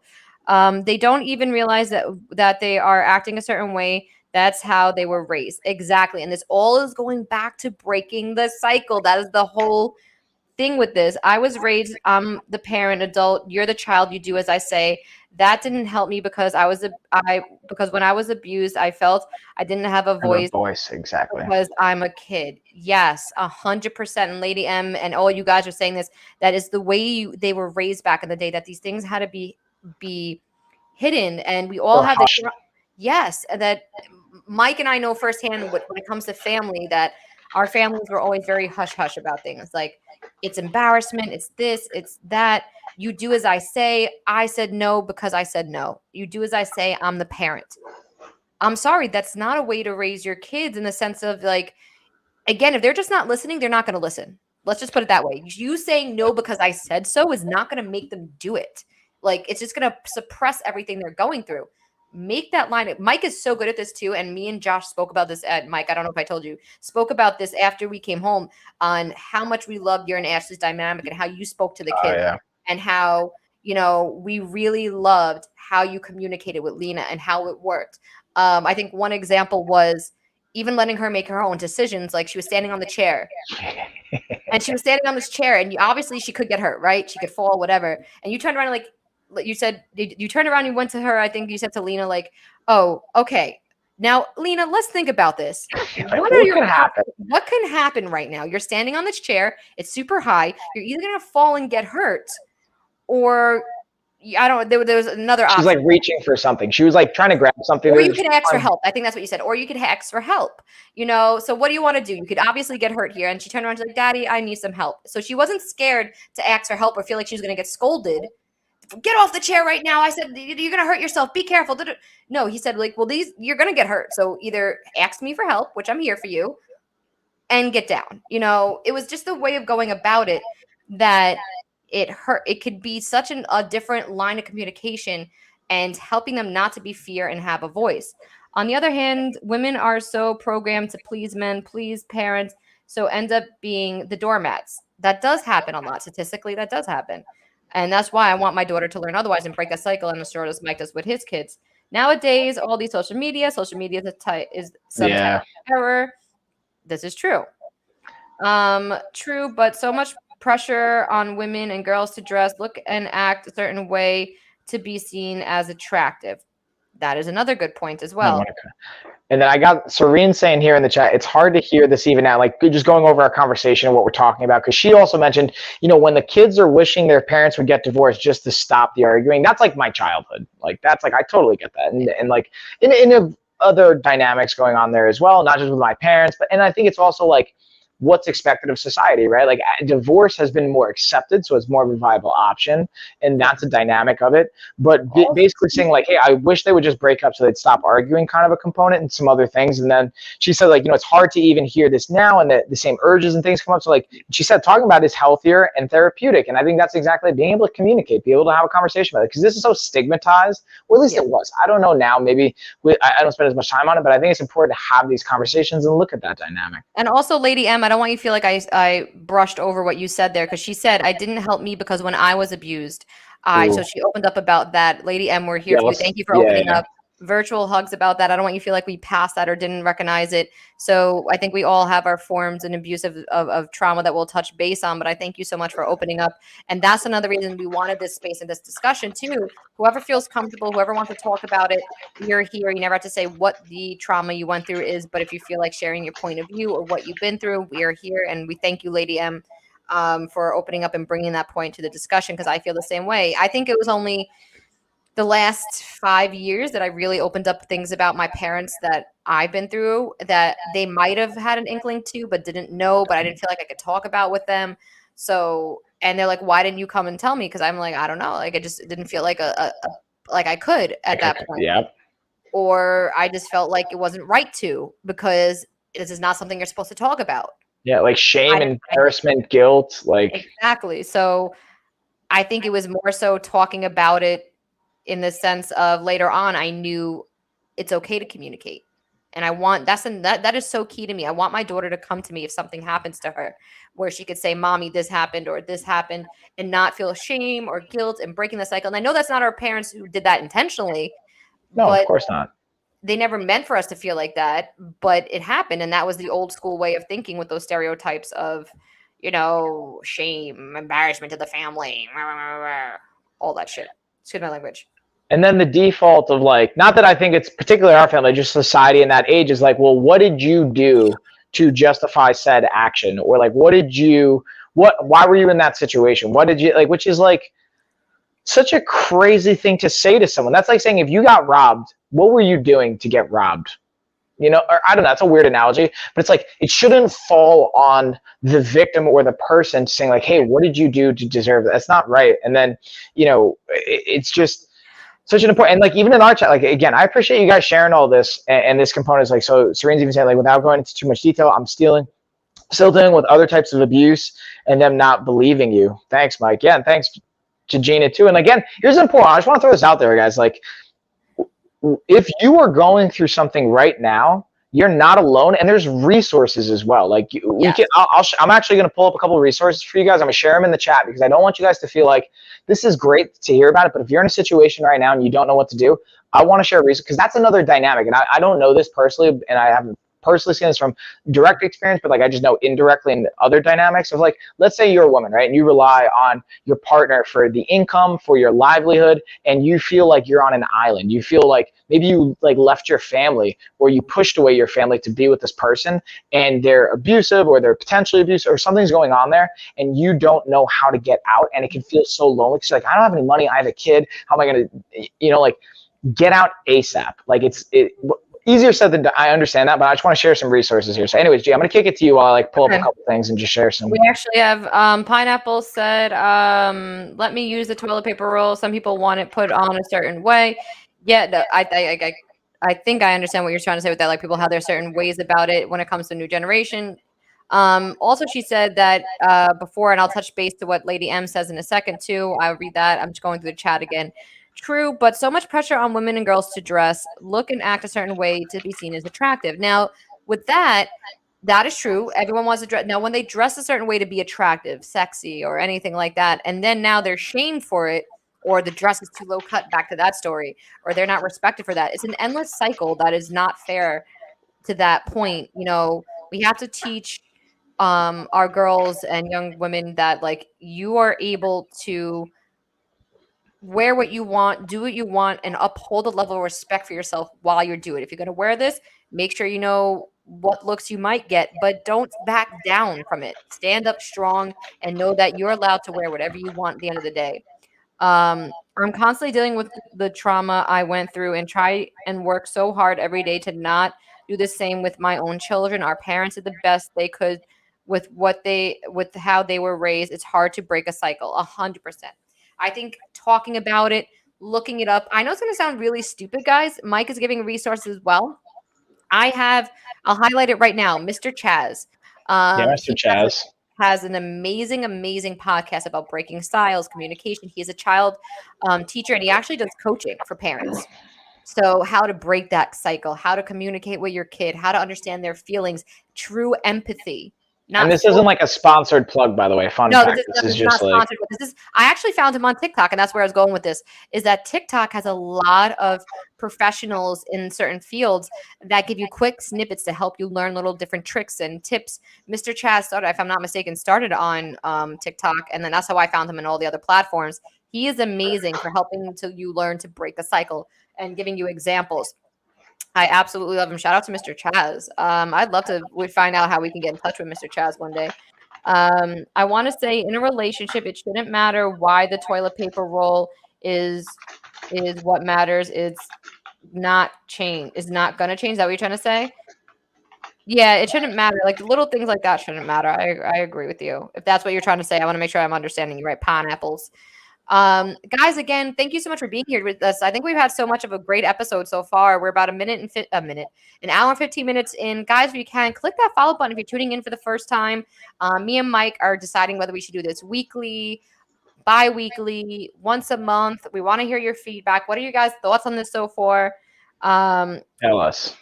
But saying how your daughter might dress and how men are going to look at her, that's not her problem. It's the men who need to learn how to deal with themselves. 100%. And that's what I said earlier is that let's start teaching our boys and children overall.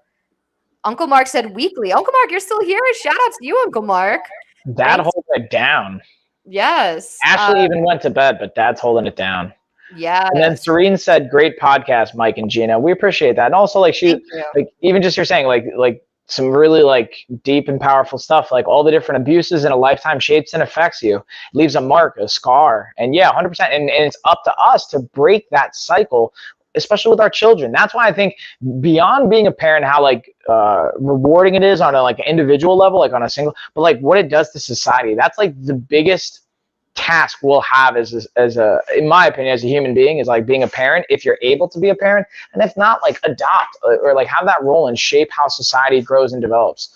We got some deep stuff going on over here. We got Lady M. Thanks for this. Needed a good cry cleanse right now. Ooh, yes, yeah. Lady M, let it out. I was crying. I was just about to. Totally enjoyed hearing you guys. Thank you, Uncle Mark. Sorry if anything came off offensive, Uncle Mark. We actually have Mike's dad in the chat right now. Dude, guys, let's bring it back to everything we're saying. He is sitting here and listening to us. That is huge. And shout out to Uncle Mark for that. Yeah. Guys, I'm gonna go back to you. But thank you for being open to listening. I feel like some parents would have turned it off and be like, I did the best I can, click. So I really like, you know what I mean? I feel like that's my dad. Well, I don't know about Uncle T, because I totally see my dad being like, this is BS. And I think it's like, this goes back to, again, there's like traumas and things in life. And like, that's exactly it. It's still a victim mindset potentially of like, well, I did the best that I could. To me, that's such a representation of like, dude, don't be the victim in this. It's about taking ownership. That's extreme ownership and like the biggest example. But like, go back to the checks. I feel like there's things popping off over here. Yeah, I have pineapple right now. I love you guys. As a parent, I feel I could communicate with you guys and relate. That is so great. You don't know how amazing we love I you. feel that you guys can relate to us. And that's the whole point of this. I want us to be an open discussion with you guys. I've been wanting to do this for so long. I have 6 kids and they all have different characters. 6 kids. I can't imagine. Cheers to you. Yeah, cheers. Like, I could barely handle one. You are a machine and amazing for having 6 kids. I think, Lady M, you have a few kids as well out there. We got some big-time moms out there, whether you have 1 or 10 kids. It is a hard job. So I get very overwhelmed with 1 kid. And I keep telling Josh, would you consider another? He's like, I'm almost 40 this year. I'm pretty good. Yeah, I think school plays a big – I think – you know how much anxiety I get over thinking about Logan going to school? Dude, I totally get that. I've been there, but you know what's interesting now? So here's what's interesting, and like maybe the other parents, you guys can speak to this. It's different everywhere. Is like I was so nervous about a kid being mean to her or something happening, and like there was actually like one day when I won't get into the story right now because I don't want to get flagged by Amazon. Of like Lena handling it like a champ, and even if not, I'm not justifying like violence or that kind of behavior, but go, Lena. I empower you, girl. And the other side of like now, like she didn't go to school last week because it was a snowstorm on Sunday into Monday. There was just icy stuff. She was like, I miss school. Like I want to go back to school. Like she wants to be there, and you can see the growth in her. And even now, like Ashley, like I'm not going to throw Ashley under the bus, but like she felt a stressful moment because someone in Lena's school got COVID in her class. So now we're staying home and like quarantining because like we tested negative, but like we don't have any symptoms or anything, but we're just being safe. And like Ashley, you can see that it was really eating at her. Like she felt like, am I doing the right thing? Like sending my kid to school right now? Like, but it's so, and I don't want to get into like a COVID thing, but like I totally understand that stress. But it's like, think of all the opportunities and positives that can come from it. Just because there's a lot of negatives too, right? Like I've had a lot of negative experiences in school, but like there's so much more positive I think to be had, or maybe not. And everyone's situation is different. Maybe it's best to homeschool your kid. I don't know. Not you personally, Gina, but like anyone out there listening to that can be a dynamic. There's a million and one things that go into it. I've even considered, like, in the back of my head, I don't even think I even talked to Josh about it. I'm like, what if we homeschooled? Like that. Yeah. That's just me now going back into the cycle of my mom. My mom was, and I noticed, like now looking back, was driven by anxiety. 100%. 110% was driven. And I can tell she has, and I still know she has. She's very open about having anxiety. Yeah. So that leash or that tight rein on me was 100% their anxiety.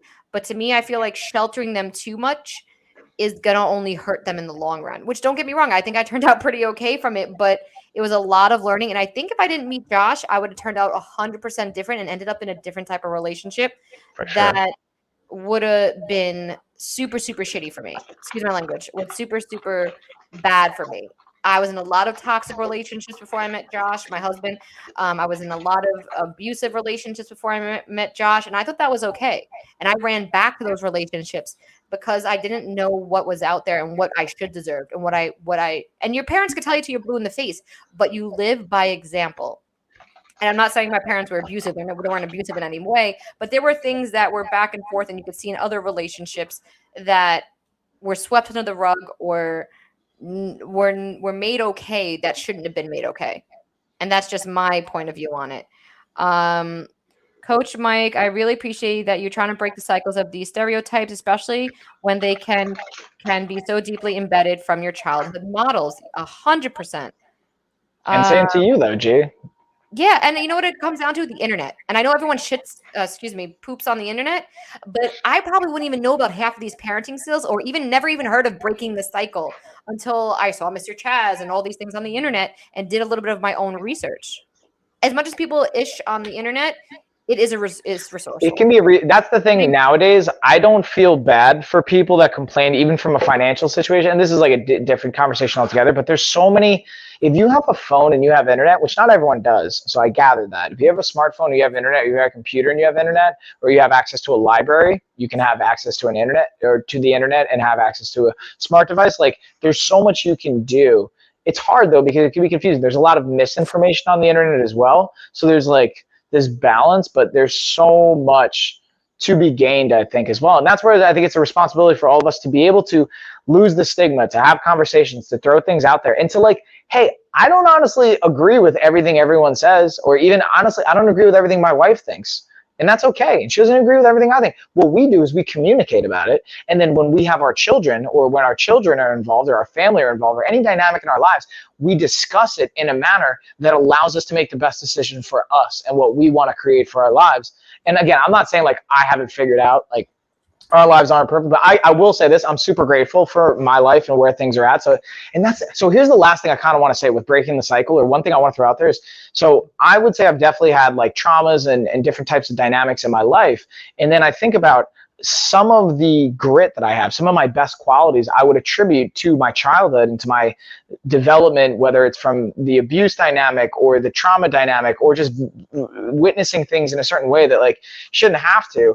And I think, well, that makes me like tough and resilient and all these things that I want my kids to be too. So I wonder, it's like, I'm not justifying saying there should ever be abuse and by any means, but I'm saying, where do we, like, sometimes I want to create conflict in Lena's life. Like, I don't know, like when they were outside, I would obviously never do this, but it's just a weird example. They were in the snow in their pajamas. Like, what if I closed the door? They had to figure it out. Like, they had to just open the door. But like, you know, I don't want to make them feel abandoned, so I would never do that. But like, what if we like, I don't want to artificially create things, but sometimes I'm like, well, what, what am I doing them a disservice by babying them or like making it too easy or, I don't know any of that dynamic. No, I think that's a good point too, and I think about that all the time too. I think that is just talking to them about it, and they're gonna eventually hit situations no matter what you do.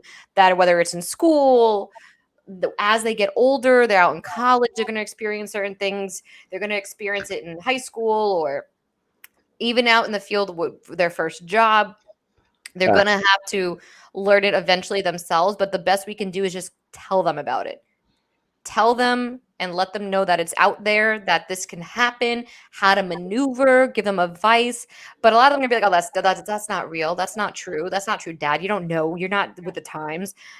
Until they live it, they're not gonna learn it. But Right. and I also thought to Josh too. I'm like, I kind of want my kid to grow up in the city. I want them to have that backbone city. The tight, toughness of the That street. hustle. Yeah, that NYC, there is a difference between growing up in Brooklyn and growing up in Long Island. I ventured off Long Island at a young age. I would say a young age, like a teenager, and started going to the city, Brooklyn, working in nightclubs out in the city. I think I learned more there than I ever did in high school. And that's just real talk. I don't like a lot of things they teach in the schools nowadays or even from history and so on and so forth. It's so outdated. But I think you learn more from real life experience. And then I kind of wish my parents talked to me about a lot more than they did. I think I had this Disney fairy tale princess life that I thought I was going to have. The Little Mermaid was my example. You had, not that I'm saying I wouldn't show my daughter this, but you know what I mean, Mike? Like Little Mermaid. No, I understand. Like just the princess, that ideal life. Find Prince Charming. We're gonna fall in love, and it's gonna be magical. My first time's gonna be magical. All these boys are so sweet; they don't take advantage of you. I'm gonna find my Prince Charming, which eventually I did, but I had to go through like a million toads. Not a million. That sounds like a lot. That sounds like a lot of guys. But I went through a lot of toads before I found my Prince Charming, and they don't tell you about the toads. You know what I mean? I didn't know about toads until I lived it. Yeah, so that's what I'm going back to my point before. Yes, like where I think. Exactly. So it's important to remove the toads by raising our boys and our men and our young men in a behavior that we would be proud of. That too. But preparing them like, hey, guess what, Lena and Tessa, there's scumbags out in the world. Like, you want to hear stories about, like, I'm a good person. Like, this is eventually when they're old enough, I'm gonna be like, I'm not gonna tell them like 100% stories, but I'm gonna be like, you think I'm a good person, right? Like, you love Daddy, you think Daddy's a great guy, which I am. I'd like to think so. Otherwise, Mommy wouldn't be married to me and all that fun stuff. But here's a story about what Daddy did when he was younger. Like, I left a girl at prom, and I'm a good person. Like, I think I'm a good person. I don't really know. And there's a whole backstory to that. But like, I left a girl at prom. Like, like I was supposed to just go to be like, honestly, eye candy, apparently, according to her, which I don't know. If I'm using me as eye candy, that might be a bad move. But I'm supposed to just be there for the pictures and then like go and hang out. And I just bailed at a certain point. That's not a cool thing. So there's like, even good people sometimes are going to make decisions they're not always proud of. So anyways, I'm just going on a whole rant here. But there was a question even in my chat, like, what are we talking about? So again, going back to this is a podcast, a little bit long stream.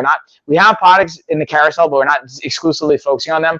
Talking about breaking the cycle from our parents to us and even for our kids and looking at all the different dynamics that are at play there.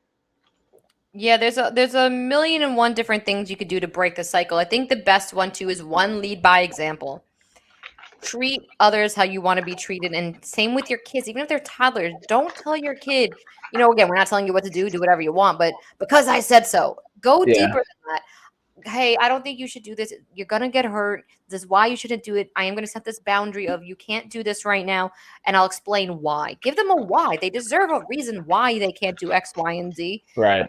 And also I think later on as a teenager, I would like to, again, every kid is different. My kid is excuse me. POS, that I would hope that I raise Logan not to be a spoiled POS, but if she turns around and is like, you want to go out tonight? You want to go out to a party? I wasn't allowed at high school parties, right? My curfew was 8:00 until like I was a senior in high school.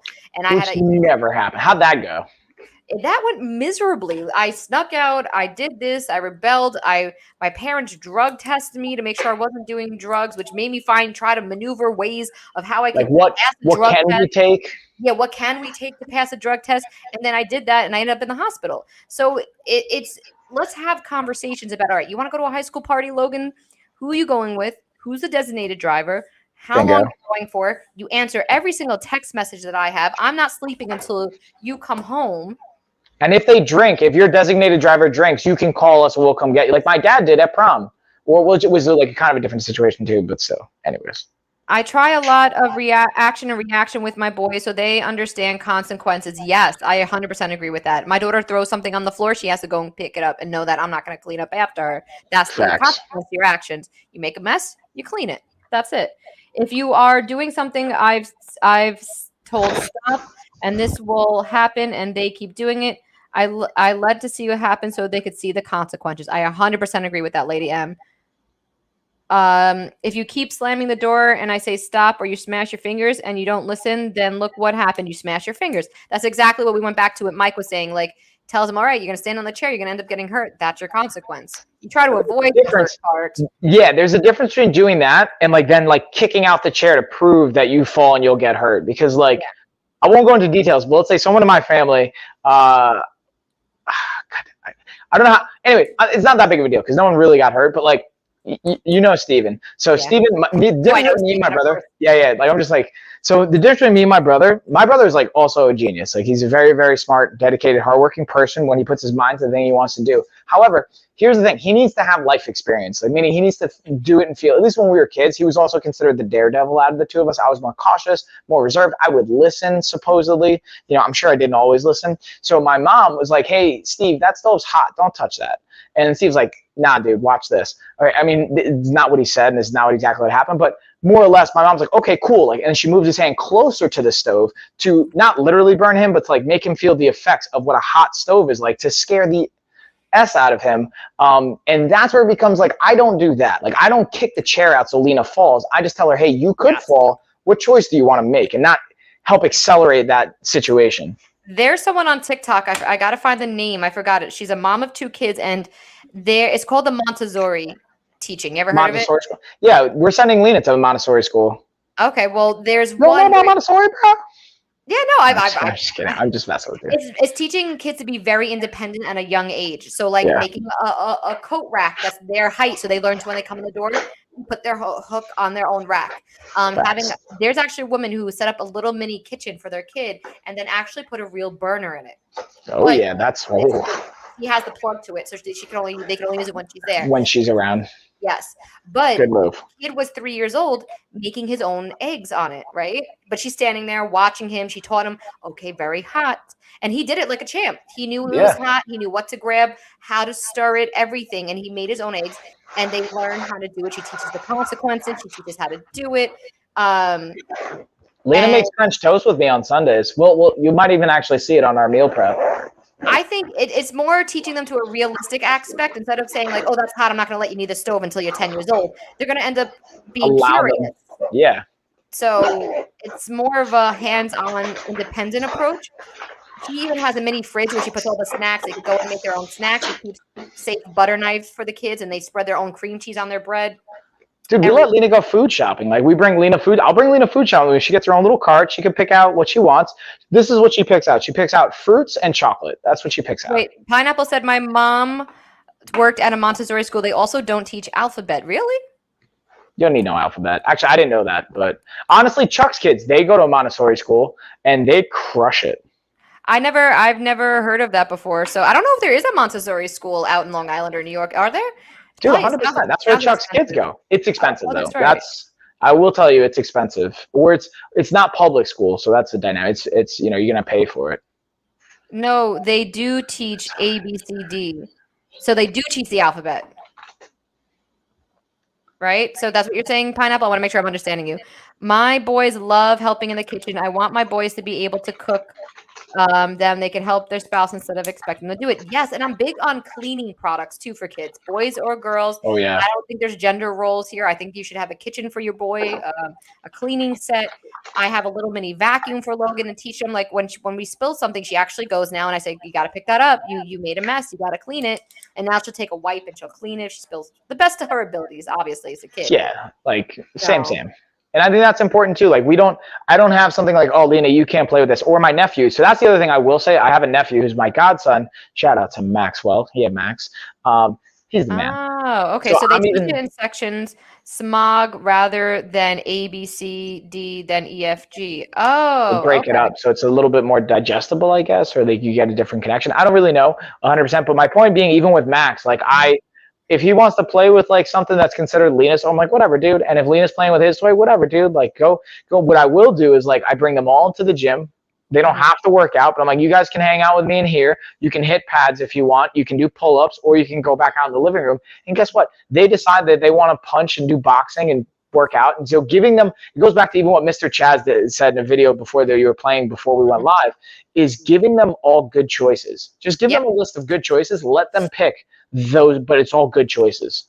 Have you heard of gentle parenting? Have any of you guys out there heard of gentle parenting? And what Pineapple said, okay, that's different. I've never heard of that style of teaching, but I just know the Montessori as far as toddlers at a young age. The other stuff and like hands-on teaching, like putting the balls in the cup and more independent play and stuff like that. But tell me more. But gentle parenting. So the whole thing, that's what you're doing with the whole options. Like, hey, I understand you're frustrated. I know you want, for example, Logan wants cheese in the refrigerator, but hey, we can go with markers, or we can go play in the kitchen if you want, and we can have a snack later. Which one do you want to do? That's gentle parenting, and that's another big form. And not getting so mad, or like I said, not because I told you so. You can't have a snack because I say so. Or check this out. Here's another, just to piggyback on that, is with gentle parenting too, is like, I was drinking Diet Coke before. Like, I don't always drink Diet Coke, but every once in a while, you know what? I was like, I want some Diet Coke. So Ashley was at the store. She's like, hey, you want me to get you anything? I'm like, can you get some Diet Coke? I just want to have some. And like, Lena sees me drinking and she goes, Dad, can I have some? And normally we don't drink soda, so like she doesn't have it. But I'm going to be a hypocrite if I have some and I say, you can't have any, and I'm nasty. I'm like, I explained to her, I'm like, Lena, listen, I'm going to be honest with you. If you drink this, it's going to hurt your tummy. It's not going to feel good. And then you're just going to have a bunch of energy. It's going to be hard to sleep later. And she's like, okay, I want it. And she's a 3-year-old, so I'm not saying you should empower your 3-year-old to make all nutritional decisions or things like that. Yeah, of course. But again, letting her make that choice, and then looking at myself in the mirror and be like, hey, Mike, stop having soda in the house and doing this to your child. So I'm responsible. Yes. It's not, she is responsible for choice, but I'm responsible for the environment I put her in. It's my fault, and it's on me that she had that Diet Coke, not as much on her. She was just watching me and doing what I was doing. Again, I think that's the whole thing too, back to like leading by example. If you're making healthy food choices, and again, I even read that you're not supposed to label food as healthy or bad. It's supposed to be everyday choices and once in a while foods. Like treats. Yeah, there's like, and that's what me and Chuck talked about on our podcast, is we like, hey, this is a treat. This is like a once in a while thing. And then also I take it as an opportunity to explain to her, I'm like, hey, Lena, you know why we can't eat just chocolate? Because you're not going to feel good. It's going to hurt your tum-tum. And your body doesn't get what it needs. So I try to tie it into like what she likes. She's like, you like dance, right? It's like, you want to feel good for dance. If you eat just chocolate, you're not going to feel good for dance. Like, it's not going to, you know what I mean? I think that's a great way to explain it. And even back to when we're talking about gentle parenting and giving them and explaining to them, it's making them understand and feel like they have a voice. But when I do this with Logan, my mom makes fun of me. She's like, oh, you and your Dr. Spark methods. I'm like, first off, Dr. Spark is actually the complete opposite of gentle parenting. It's your generation. So the fact that you've been referring this to as Dr. Spark parenting means you don't understand it at all. But when I get down on Logan's level, like, well, I was at my mom's house, right? And you know where the cable box is by the big TV? Yeah. So the cable box, guys, is Logan's height. So she can press the buttons. So she was running over there, and Uncle Mark, your dad, was watching the football game. So she kept going over, and she's like, nah, Uncle Mark. Sorry. I could tell everyone's getting frustrated. But they were patient with her because she's a kid. I would get down on her level. I got down on my knees and I looked at her and said, excuse me, you know, I asked you nicely to please not play with that. But what you can do is have a ball right here, or we can go play somewhere else. Can you not touch that, please? And my mom's like laughing at me and making fun of me, like, oh, you know, Dr. Spark method, because from afar, my mom's like, no, Logan, I told you no. Get away from it. Didn't I tell you no already? Like, that's not going to work. So here's the question I always like to ask for coaching when I work with clients, or even you mentioned it before. Here's the fundamental question I think you can ask in any scenario, and it's very revealing. How'd that work out? Or how is that working out for you? Meaning, hey, I yell at my kids when they do something that don't work, or that they're doing something I don't want it to do, and it's not working for me. So if it's not working, why would you keep doing it? Yeah. You know, like, how did that work out? For example, how and again, there's not shade at Antorine or anybody, but it's like, even from a health client, like even for myself, right? Yeah. I know that if I stay up till 2 in the morning eating and having like edibles and stuff like that, or whatever I'm going to be doing, it's not going to be conducive to waking up and having my routine for the next day. So if I repeatedly do that, how's that working out for me? That's on me at the end of the day. That's the behavior pattern I can change, or some. I'm just digging into that that's right, because I kept telling him, like, how's that working for you? And again, don't get me wrong, after I did it too, she still went back. She was curious.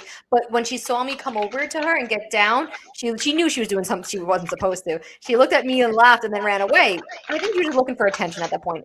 And I think another thing I watched a video on, what's the difference between attention seeking and you want to look at why they're doing something. So why is she touching the buttons, looking at me and laughing? She wants my attention. So maybe if I give her attention, she's not going to play with the cable box anymore. So, and that was another thing with the Montessori TikTok I followed. So the kid was hitting like the brother or something, or was, because there's two kids, and he was hitting acting out. And she's like, hey, you can't hit your brother, but do you want to hit something? I'll give you a ball and a bat. We'll go in the backyard. Is that your urge right now? What is their urge? Why are they doing things? Toddlers and young kids don't have a way of expressing their needs. So you got to filters yes. And what do they want to do? Is Logan throwing things and like hitting her hands? Okay, does she want to throw something? Here's a bowl, honey. You could throw this instead. This is safe to throw. Don't throw your water cup at mommy's face. Please don't. So it's just redirecting their attention and figuring out their needs and their wants in a safe way and communicating that with them and letting them know you're trying to help and they're heard. To me, that's the bottom line, is being heard, understanding, and let's solve it. Boom. So to recap, what I'm hearing is at the end of the day, we all want to feel validated. Yes. That's right. And then again, I got to give another shout out to Johnny Buck.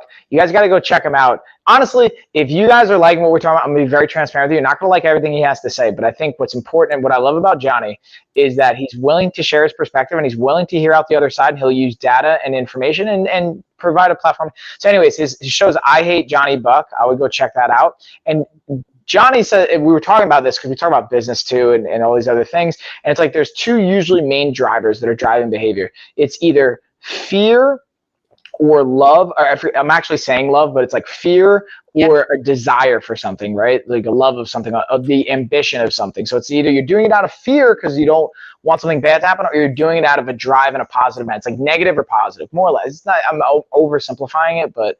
No, yeah, 100%. Hold on, Jay. I'm just going to share something. So Coralie, I just want to like send you some positive vibes right now. Coralie's not feeling so hot. She's pregnant and has COVID-19 right now. So I just want to like virtual hug. I imagine that's scary and just so many things are going on. So like just sending good vibes your way. Hope everything's okay. Yeah. Like, and I don't know. Nothing I can obviously do. We're here for you. Also in the chat right here too, we had Pineapple and Lady M this was a perfect example of what I was saying.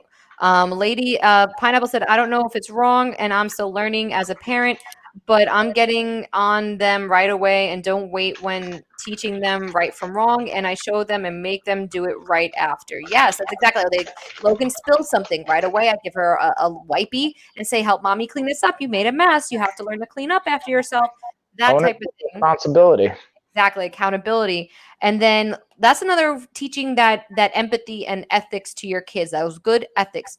And you know what? I'll go to what you said for a second, Lady M. Mr. Chaz said something about teaching true empathy. Making a kid apologize for something they don't feel sorry for isn't teaching them empathy. That's not teaching them how to be a good person. You should actually show them what true empathy is. I don't know if I can explain it correctly, but he has a bunch of videos and it's in his podcast down below.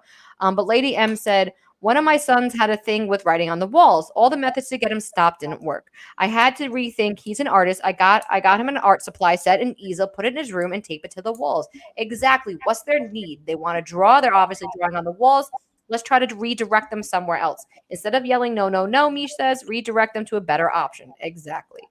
When they give me a certain tone, I'm like, why are you mad? They tell me I'm not giving an attitude or I'm not mad.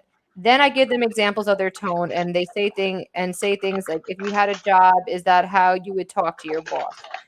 So that's perfect. Like explaining to them. They have an attitude like, hey, what's wrong? Talk to them. Try to get it out of them, express themselves. I like how you handle that, Pineapple.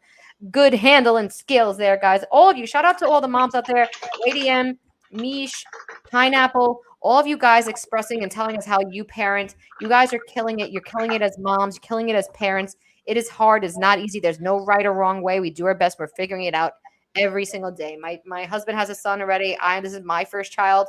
I'm learning the same way he raised his son in the beginning. It's a little different than we're raising Logan now. And we're just all out here learning, guys. That's it. So that means I got to send some love for the pops out there, for the dads out there as well, and everybody in between, honestly. Yes, 100%. But yeah, y'all, I mean, this one's actually been a lot of fun. What do you guys think? What do you guys think? I think we've been here almost 2 hours now, guys. Richard C. Oh, I know Richard K. Richard C. wrote, thank you for sharing your experiences. Very helpful. Good. I'm glad this could be helpful, and everyone sharing in the chat is helpful. Again, the products you see down below, guys, is things we're just using during the podcast. So from the cameras, my laptop, my microphones in the podcast, because we did have to put some type of products in the podcast. So just FYI, that's what I have in the podcast for my camera. Excuse me, some of my Amazon favorites. I had my unbreakable wine glasses. We had to throw a little product talk in there while we're here. I also, guys, put the link to Mr. Chaz's podcast down below in the carousel since it is through Amazon. And he is an amazing gentle parenting, communications, kindergarten teacher. I think it's either preschool or kindergarten that he teaches. And I love him. I found him. He's Mr. Chaz on TikTok and Instagram. I love, love, love, love his stuff. Like, he's someone I follow to a T, and I shared it to my husband, and he's like, wow, that makes sense. He breaks it down where the parent can understand, and not like the high-end psychological bibble babble behind it. He just breaks it down for a parent to understand. Yeah, Richard, it's not easy with COVID thing. My kids think they can just go out. Yeah, it's hard because they've been used to a certain way. I think Tessa doesn't know any other way. Logan doesn't know any other way. I was going to say they grew up in this, so to them it's going to be normal. Like, if this happens again, that we have to be precautious. We can't really go outside. And my two friends came over yesterday, John and Justin. You saw them on the lot. Mike was they're all making pasta yesterday. When they walked in the door, Logan literally looked at them like who's these peeps? Why are there people in my house? Like, she's not used to having people over all the time because. One, we're working in because of COVID, and even when we go to Target, she's looking around like, where the hell am I? Like, kind of situation. Lady M, let's see. I think this has been great. Oh, thank you, Mish. Love it. Has a cry. I am cleansed. I am refreshed. It feels so great when you feel you're not alone. Love y'all. Great. I'm so happy to hear. See, that makes it all worth it. I think the most people I had viewing at one point was 11 people. I don't know what the total viewage is, but I'm happy even if if I could help two people, we could just talk. What should we talk about next time, guys? What do you think we should do next time? Yeah, give us some insight. I can run some ideas that we've wrote down by you. You guys can give us some insight. And then Corley saying, I say to my kids that if you try to be funny, that humor has consequences. Sometimes it's not funny. That's a good point too. There's like a whole other conversation that's happening in the chat. So Coralie is the one that's pregnant right now, and she was saying to her other kids, because like Serene was saying, like her dad gave her a punching bag and some gloves, and then I was like, so how'd that work out? Like, was that something helpful? She goes, yeah, like when these girls tried to jump me, I was able to take care of myself. and then she was saying, like, my mom always said be like sweet, and then they can't hate you, but in that situation they tried. And I don't know, apparently I wrote something that got flagged. I don't even know what I wrote, but sorry if I offended anyone. I don't know what I could have typed. I might have misspelled something. Point being though, sometimes you try and solve a solution with humor. You know what, actually, so I had this couple fighting outside the gym 2 years ago. When I say fighting, I mean arguing. They weren't like physically fighting. And I'm a coach at a fight gym. So to give you guys context in that, I've worked in like commercial fitness gyms, but this couple was arguing. And it was like the gym's closed. They're outside. It's like 10 o'clock at night. I'm like, all right, like no one knew. And I was with a bunch of younger coaches. So they didn't know how to like deal with this. I'm like, dude, bro, this is like child's play to me. Like I grew up in conflict. You don't even know. But anyways, so point being is I literally just walked up to the dude that I knew because he was fighting with his ex-girlfriend or his baby mama that was having baby mama drama. And I just literally gave him a high five. And I was like, hey, what's your name? And they said their name. I gave him a high five. I'm like, have a great night. And they just both dispersed and went home. Like literally just took a high five at a little engagement. Wasn't saying anything nasty. I didn't pick any sides. I was just like, hey, boom, boom, diffuse, and go. Yeah. It was so crazy that me and you would be the type of people like, well, how can we diffuse? You know how many bar fights or anything, like you said, girlfriend and boyfriend fights, like jumped in the middle, like, let's talk this out. We could talk we could get through this. That's risky too, because then you get clocked in the face real easy. But my husband was the type was like, we need to leave and get out of here right now. Like, I'm like, no, let's do this happen. Like, I could help. I could Josh understands. He's been raised in the fire in the sense of like, dude, we could get shot. Like, we should go, kind of a deal. Yeah, no, my husband's been stabbed before. Yeah, like, we gotta go.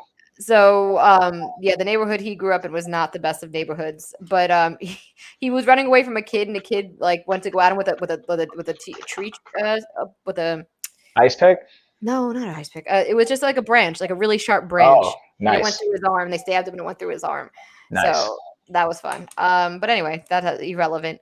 But again, back to like, where do you raise your kids? Because I feel like Josh is very like tough skin and very tough, outlook. But he's also very introverted. I'm outroverted. He's introverted. That's a whole nother situation. We balance each other out. Well, here's one. I got one that came up. I have a bunch of them in my notes, but it's like, one, clear your plate. Maybe that's something we talk about next week. Like parents saying to you, like, clear your plate as a kid growing up so you don't waste food, which I don't like wasting food, but I don't force feed them. We'll save that for another time too. So we can get into a whole nother thing. We got to bring this home. Also, I was going to throw this out there. We did talk about this. We could do a race if you're down. I'm down to do a giveaway. I'll sponsor it. Do we want to thank you to you guys and do an LOF package giveaway? We could do a giveaway if you guys want. Let's do it if you want. Let's see what I'm just saying, yeah. Do I feel lucky I live in Hawaii? You should feel lucky you live in Hawaii. And Pineapple, my friend that I told you about, she does live in Honolulu. I was right about nice. That. Sure, Mish goes, sure, guys. Yeah, let's do a little giveaway. Why not? Guys, go for it. No, I was just saying, I'm highlighting my electric candle lighter. This is the candle lighter that I had the other day, guys, that I told you I would eventually highlight in a carousel. That was pretty cool. No, we're going to do a giveaway. Let's see who wants to do it. All right, guys. So, guys, if you want to do the giveaway, write giveaway in the chat. I'll put the banner on right now. Let's see. And then virtual hugs to Lady Lulu. Thanks for the follow. And then we got some interesting messages. So Corley was saying also, when my kids make a mess, I tell them to clean it up, and also have 2 toddlers, and they love helping mommy clean. And I do reward them to do what is right, though, because my teens get into fights a lot. Yeah, I get that. And that's like an interesting component for what I've seen from my psychology days of like training and like academic and like degree pursuits of positive reinforcement being the most effective and powerful tool for continuing a behavior, but not just consistent. It was sporadic positive reinforcement or like randomized positive reinforcement. So like every 5th time they do something, they get something to reinforce the behavior. And then Corley, I got you. And so yeah, again, guys, just drop. I'm going to pull up. I'll get a screen share going. Should we do a little screen share? Go ahead. Boom. Let me pull this bad boy up. Dude, I'm just really excited. I use for streaming too, just so you know. Pineapple was talking about the Sony camera that I have in the carousel. Yes, camera. Good call. I actually have the webcam motion tracker one, not the one that I'm using right now, but I wanted to highlight that. And then also I had some really fun stuff highlighting throughout. You guys might have noticed I had my TENS unit that I had on that I took off at one point, my leg compressors that can make a lot of noise, but hopefully it wasn't too loud. Yeah, guys, we're doing a giveaway then. So here we go. Let's do it. Like, share your screen. Lady. So, guys, do you think we should do this weekly? What? Should we do this weekly? Yeah, I mean, I'm down to do it weekly. I'm down. And we can include some of the Thrasio stuff in here too. Yeah, dude, I'm down. All right, so RG, I see you in for the giveaway. Bada bing. Yeah, I think one is just the camera, and the other one is the package with all the lenses and all the accessories and stuff like that. I think that's the difference between the two. Okay. Do all something right, right, you gotta start away in the chat. And then we got Mish F. Who else we got? Did I see Lady M? Pineapple, are you in? Is Pineapple in? Pineapple. I'm going to just put you in, Pineapple, because I feel like you are. Again, just type in giveaway or something in the chat to let us know you want in on ours. People need a healthy outlet. 100% Serene. And then Serene's in. I see you, Serene. Serene. Lori B's in. Lori, I got you. Pineapple's in. Got you. This is where, like, I like what David does. We have to add a timer. I kind of want to add a timer into, like, one of the things. Maybe I'll screen share another timer. Can we do how long do you have to enter? Yeah, like doing like a 1-minute countdown almost for the screen share. I mean, for the timer. We don't have to do that right now, though. In the future. We can do that. Wendy, I got you in. All right, y'all. So I say, because I also am getting tired. It's getting to midnight, so like we'll start to close the race down. Race is closed. Is closed. All right, so we're closing it down. Race is closed. So I'm going to just type in some info for you guys for the giveaways. We're actually upping it. I should say it says $1,000 giveaway. We're actually upping it to $1,500 because we're adding in coaching. Shout out to Coach Chuck. Chuck is throwing in his services. So if you actually complete if you complete the nutrition course, when you're done with that, he's actually going to offer up his coaching to help you get a custom program on his end as well. So let me just type this message in. So this is boom. Evans, I got you. I closed out the race, but I got you. Don't you worry. Let me just check, see if I miss anyone else. I'm going to sponsor this giveaway from the Under Desk Cycle. And also, guys, nice. those unbreakable wine glasses down below are amazing. I wish I was able. I have. Oh, I do actually have one. I'll hold it up real quickly. Do it. I'm going to have the OBS Tiny webcam or the OBS Bot Tiny webcam because that one has a lightning deal right now. So you can get nice little, see that 15% off. Also, fun fact, by the way, guys, your boy is a published author. I have my book in the carousel. It is Remarkable Health and Fitness, Volume 1. I honestly forget to talk about this all the time because it's not really that big of a project for me, but just a fun fact. So if you guys want to check that out and see an interview that I did that got published into a book and just notes me as the author for it, even though I didn't actually write anything. I just had an interview conversation and dug into some topics that I'm passionate about, and they just turned it into a book. Anyways, let's get rocking, y'all. It's go time. We're going to get our emoji on. Hold on. Let me just make sure you guys can see all the emojis. Boom, boom. And it's emoji time. Let's race, y'all. So again, you have the choice. You can either go with a $1 Amazon gift card, or you can go with the $1,500 fitness and nutrition package. The choice is yours when you win. And I have my email in both the chats. So you're just going to shoot an email to lifeofafighter@gmail.com. RG, I sent you your gift card. And anyone that was owed a gift card, I caught up. And I think I sent out all the gift cards. So you guys should all be good. And yeah, we're getting our emoji race on. Cheer these peeps on. Okay, here we go. Here we go. Here we go. Get it, get it, get it. And again, I got to say, like, I really love the community that we're building here and that you guys are a part of. Like, it's freaking awesome. Like, I can't express that enough.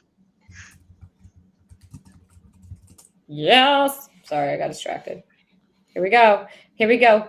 Here we go. Here we go. Here we go. Uh-oh. Evan's emoji is smoking, too. He just said, I think that's a thermometer. Yeah, that's definitely a thermometer. Like these six. Oh, Wendy. And Wendy. Congrats, Wendy. Serene, why are you all sad? What's going on? So hold on. Let's stop our screen share here. Bada bing, bada boom. Congrats, Wendy. Congrats, Wendy. So wait, on my chat, it's showing it's done, but on yours, it looks like it's a little bit delayed by like 30 seconds. Okay. All right, so Wendy's on mine anyway. So Wendy, let me know if you know the deal. You just gotta, I just realized I had my corner set up here so you can see even more. That's cool. Ho ho. Thanks, Coach. Got it. Just check my email. Beautiful. There's a lag. Yeah, there's a bit of a lag on Gina's compared to mine. But anywho, so Wendy, send an email to lifeofafighter@gmail.com. Say if you either want the nutrition package or if you want the $1 Amazon gift card. Either way, we'll get you set up. And that is pretty much it for us tonight, y'all. We'll be back tomorrow, though, right? Because we're going to be streaming. Yeah, tomorrow night. So, yeah, we'll see you guys tomorrow, hopefully. Yeah, and Saturday, guys, we're going to do a live workout again. So what did we decide on a time Saturday that works for you, Mike, so we can tell the people? Wait, for Saturday, you said, right? Saturday, yeah.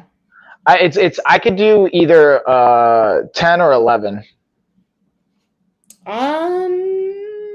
You want to shoot for 11? I feel like that's a safe time for everyone. Yeah, I have it marked down as 11. I just have it as a repeat for 11 every week to play it safe, and we can always adjust. All right, let's keep it at 11 then. We'll do Saturdays at 11 o'clock, live workout. Thank you, guys. Who is that on your wall, Coach? Is that a fighter or you? That is him painted on the wall. Yeah, that's me. Fun fact, by the way, guys. Hold on. Let's. In case you guys don't know. Oh, Jesus. In case you don't know. Also, another humble brag of the day. Your boy's the light heavyweight Muay Thai champion. World Kickboxing Association. Hold on. You can't even see it up on there, but just a fun little plug. He decided to paint, as he humbly brags, he decided to paint himself on his wall. And not only is there one painting of him, there is two of his faces on his garage. There's two. I'm not a narcissist. Don't worry. But anywho, guys, again, yes, we'll be going live tomorrow night, probably around 10 p.m. after he's done with his Muay Thai training or whatever he does. Oh no, I'm not in the gym tomorrow, so I could hypothetically, I could do it earlier, but I'm down to keep it at like somewhere between 8 and 10. So let's do like at least like 8:39. Sounds good to me, dude. All right, tomorrow 8:39, and then Saturday at 11 a.m. Guys, we'll see you tomorrow. Thank you so much for joining us today, guys. Bye, y'all. That was so much fun. Yes, thank you. Bye. Bye.